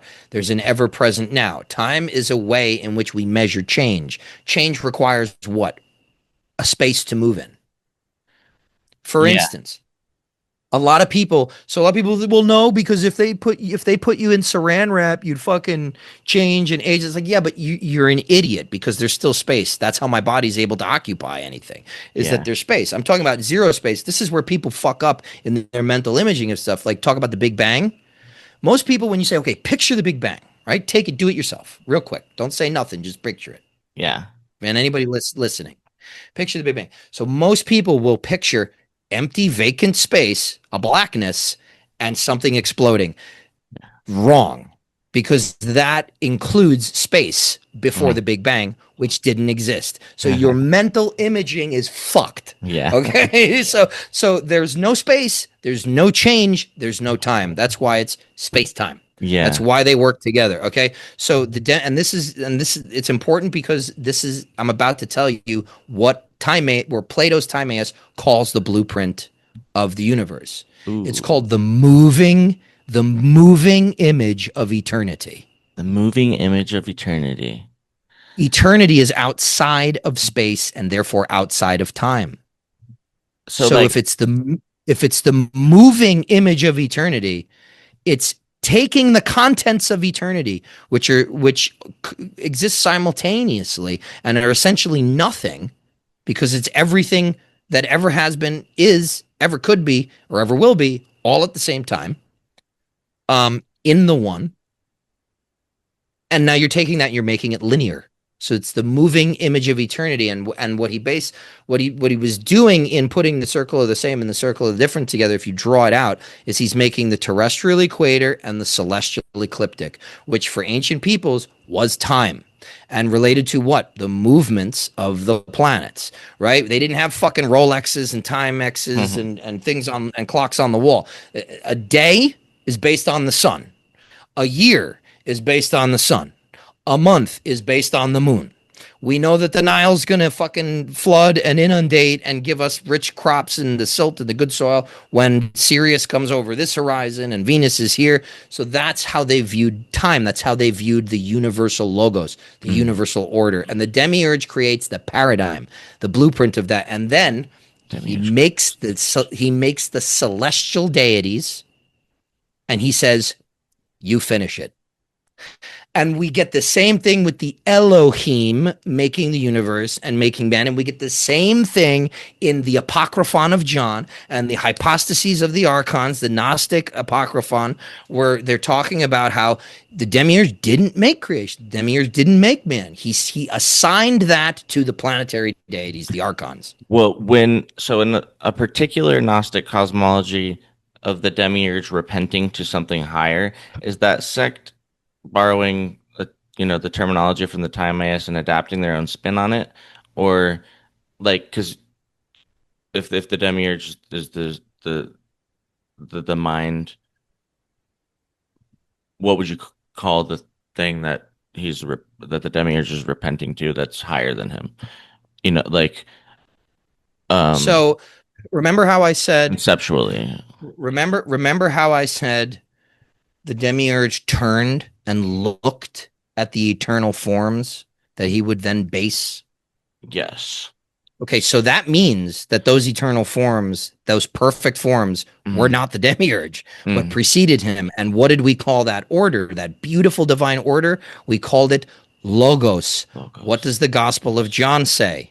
In the beginning was the Logos, the Okay. Word, and the Word Mm. was with God, and the Word was God. Nothing that was made was made. Talking about that, and then it ends with, and the event, that whole line of reasoning eventuates with, and the Word became flesh. So the So demiurge is the divine logos, the divine order that the demiurge used, became Christ. so it's like the demiurge was con the most conscious and capable consciousness that created the world, and then like other everything, other forms. Here's the thing. Here's what I want to tell you about this. If you're trying to reconcile the Gnostic demiurge with the original Platonic demiurge, you're not going to do it Oh, because okay. again, like they're not the same thing. Okay. There's there's like 300 there's like almost 500 years That's where I in get to. between Yeah. in between Plato's Timaeus and the Gnostics. Okay, there's Yeah. like 500 is fucking, that's half a millennium.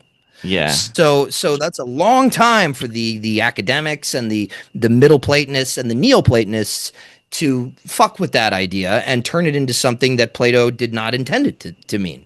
So, and again, it's just because those people at that time were looking at creation with a certain cynicism that Plato did not have. Yeah. They looked at the divine and they resented it. And they said, well, a truly perfect being could not create something where like things need to fucking eat each other and consume each other in pain and death in order to just survive.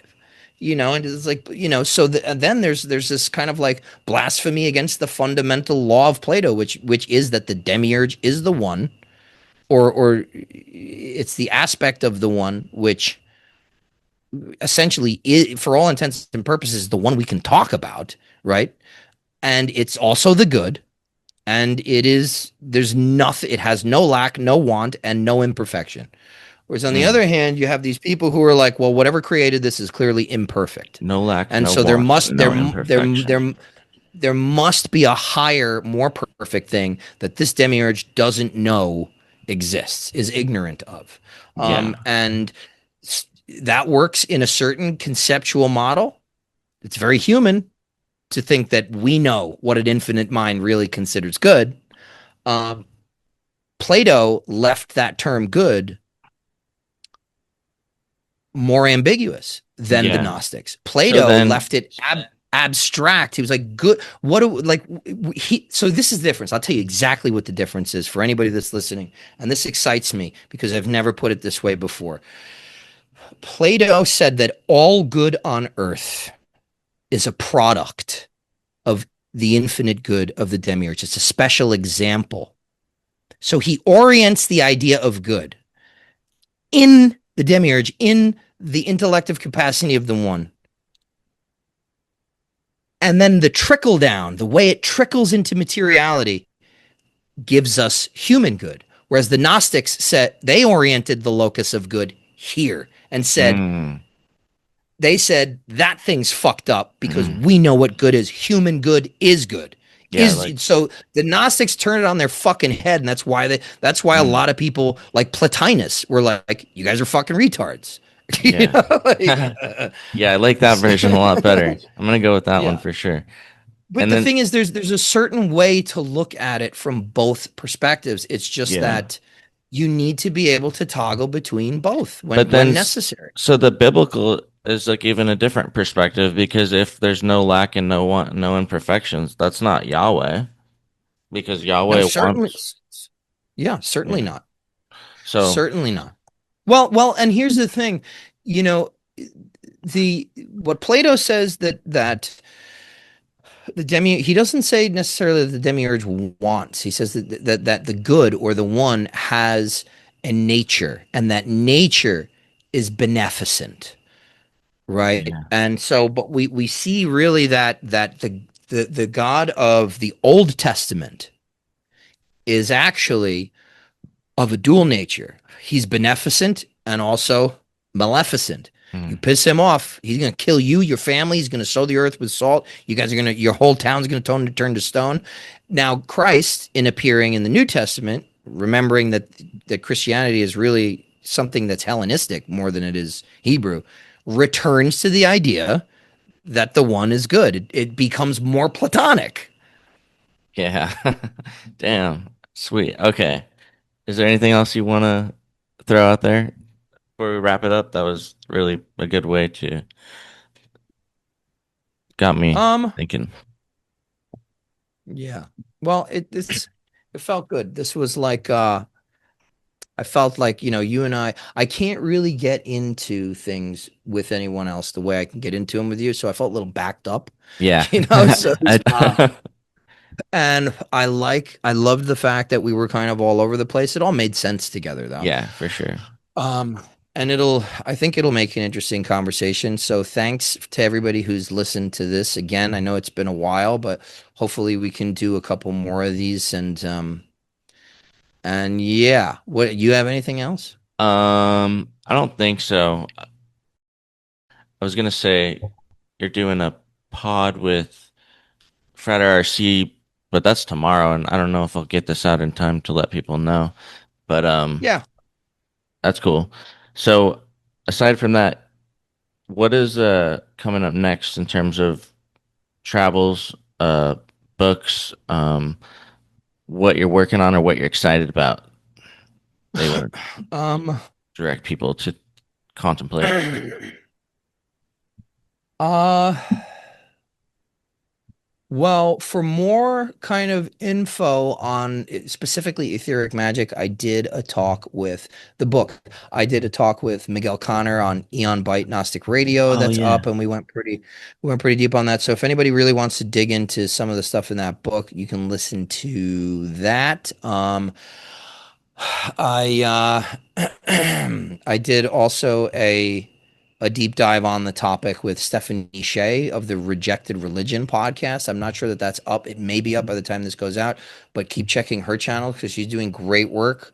Um, Travels. So July 11th through the 13th, I believe, I'm going to be at Mystic South, which is, I think, the largest southeastern, sort of pagan and magical and occult conference in the country. Uh, so I'll be doing a talk there on etheric magic. That's going to be that Sunday. For anybody that's interested in going to that, I That highly one's gonna be recommend it. a mix of characters. It is. But you know what the thing is though? Like some of my favorite authors, like of all time, are there. Like Evo, for instance, who wrote the forward to Etheric Ah, Magic. yeah. Like you would be as a practitioner who is serious about what they do. You are going to be hard pressed to find somebody whose works are more valuable. Evo Dominguez Jr.'s works have really given me such a fucking strong foundation and such an advantage What's one that you would in recommend to myself or the people listening that of his work? so there's two that come directly to mind that are related to like work that I think people who listen to this podcast would do. The first would be um uh Keys of Perception, and that's going to focus more on meditative and contemplative practices that reorient you to the idea of what it means to do these things. You are literally like what Evo calls polishing the mirror of the mind, which we Nice. know is the soul.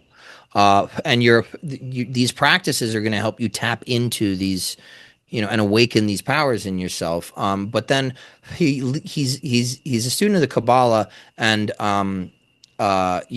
from the Dolores Ashcroft Nowicki kind of affiliated lineage. He had another teacher, but I don't know if he like wants.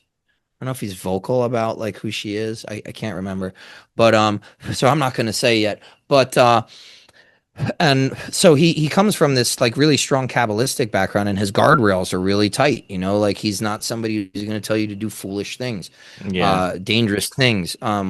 So that or Practical Astrology for Witches and Pagans is one of the best books on magical astrology I've ever read in my life.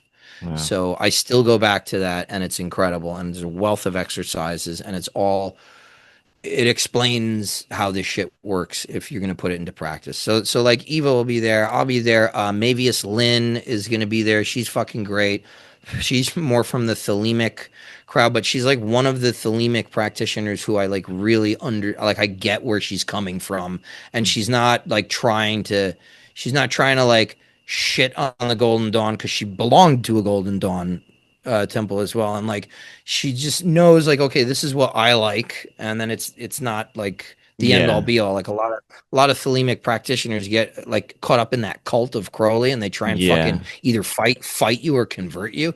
And She's not really like that. So I mean, just go on the website because it's fucking awesome. But what's going to be interesting too is I'm going to zoom into EnokiaCon for a presentation on the history, theory, and practice of angelic magic in the West. Uh, one of those days, I don't know that I have a date yet, but I'll definitely post it when I do. Then I'm going to Maryland at the end of the month, but that's kind of a closed convocation Oh, nice. for the Martinist order Mm. that I'm involved with, and I'll be doing a presentation there on the theurgy of Martinez de Pasquale, and a bunch And of are other incredible those speakers. that presentation, is that going to be made on publicly available online? No, but what I'll No. do for like Patreon subscribers Yeah. is before I go, I'll just do the talk and then put it up on my Patreon. Nice. That'd be something I'd Because be interested in. yeah, because this is a closed Yeah. event.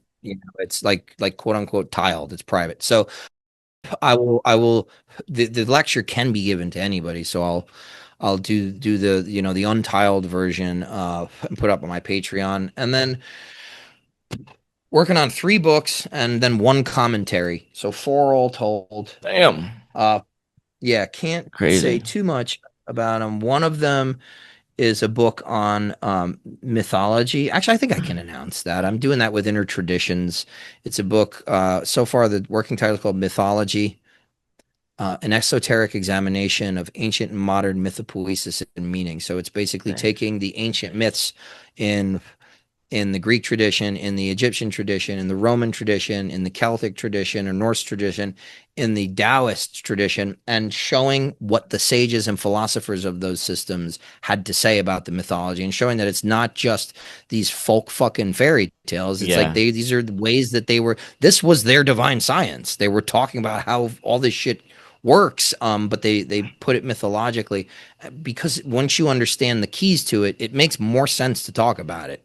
Like the myths are just like, oh, I get it now, Yeah. rather than all the philosophical jargon. So that's a book kind of talking about that. And also I deal with like modern myths at the end of it, like Tolkien, J.K. Rowling, George Lucas, just their modern mythologies. And, any later than that, and you start to get into a different kind of myth that personally I think is new Hmm. and and I think is novel and I think is a product of existential boredom and is not good Yeah. for the human soul and the human environment. So I don't want to talk about those. And then the other book is a practical manual on initiatory and ceremonial theurgy that takes you all the way from the Iamblichian curriculum of the Platonic dialogues through all of the Proclean theology and all of the Iamblichian, theory and stuff like that, and then eventuates in the techniques that I am, working on for this trip to Egypt. That I'm giving. So there's that. Then finally, Nicole and I are co-authoring a book. It's called The Astrological Gardener's Companion, and it's basically about gardening using astrology and harvesting and preparing your plants astrologically for the purposes of alchemy and magic. Fuck yes. Epic. Well, I'm exhausted love you, doing all brother. that stuff. Thanks for chatting with me. It was refreshing. So glad that we got to do it. And yeah, thanks for Love everybody you for too, listening. man. I love our chats. So thank you for having me on and for firing your excellent questions at me. You're welcome. We'll figure out a time to do another one. Things correspond and put that out there for people. So peace out.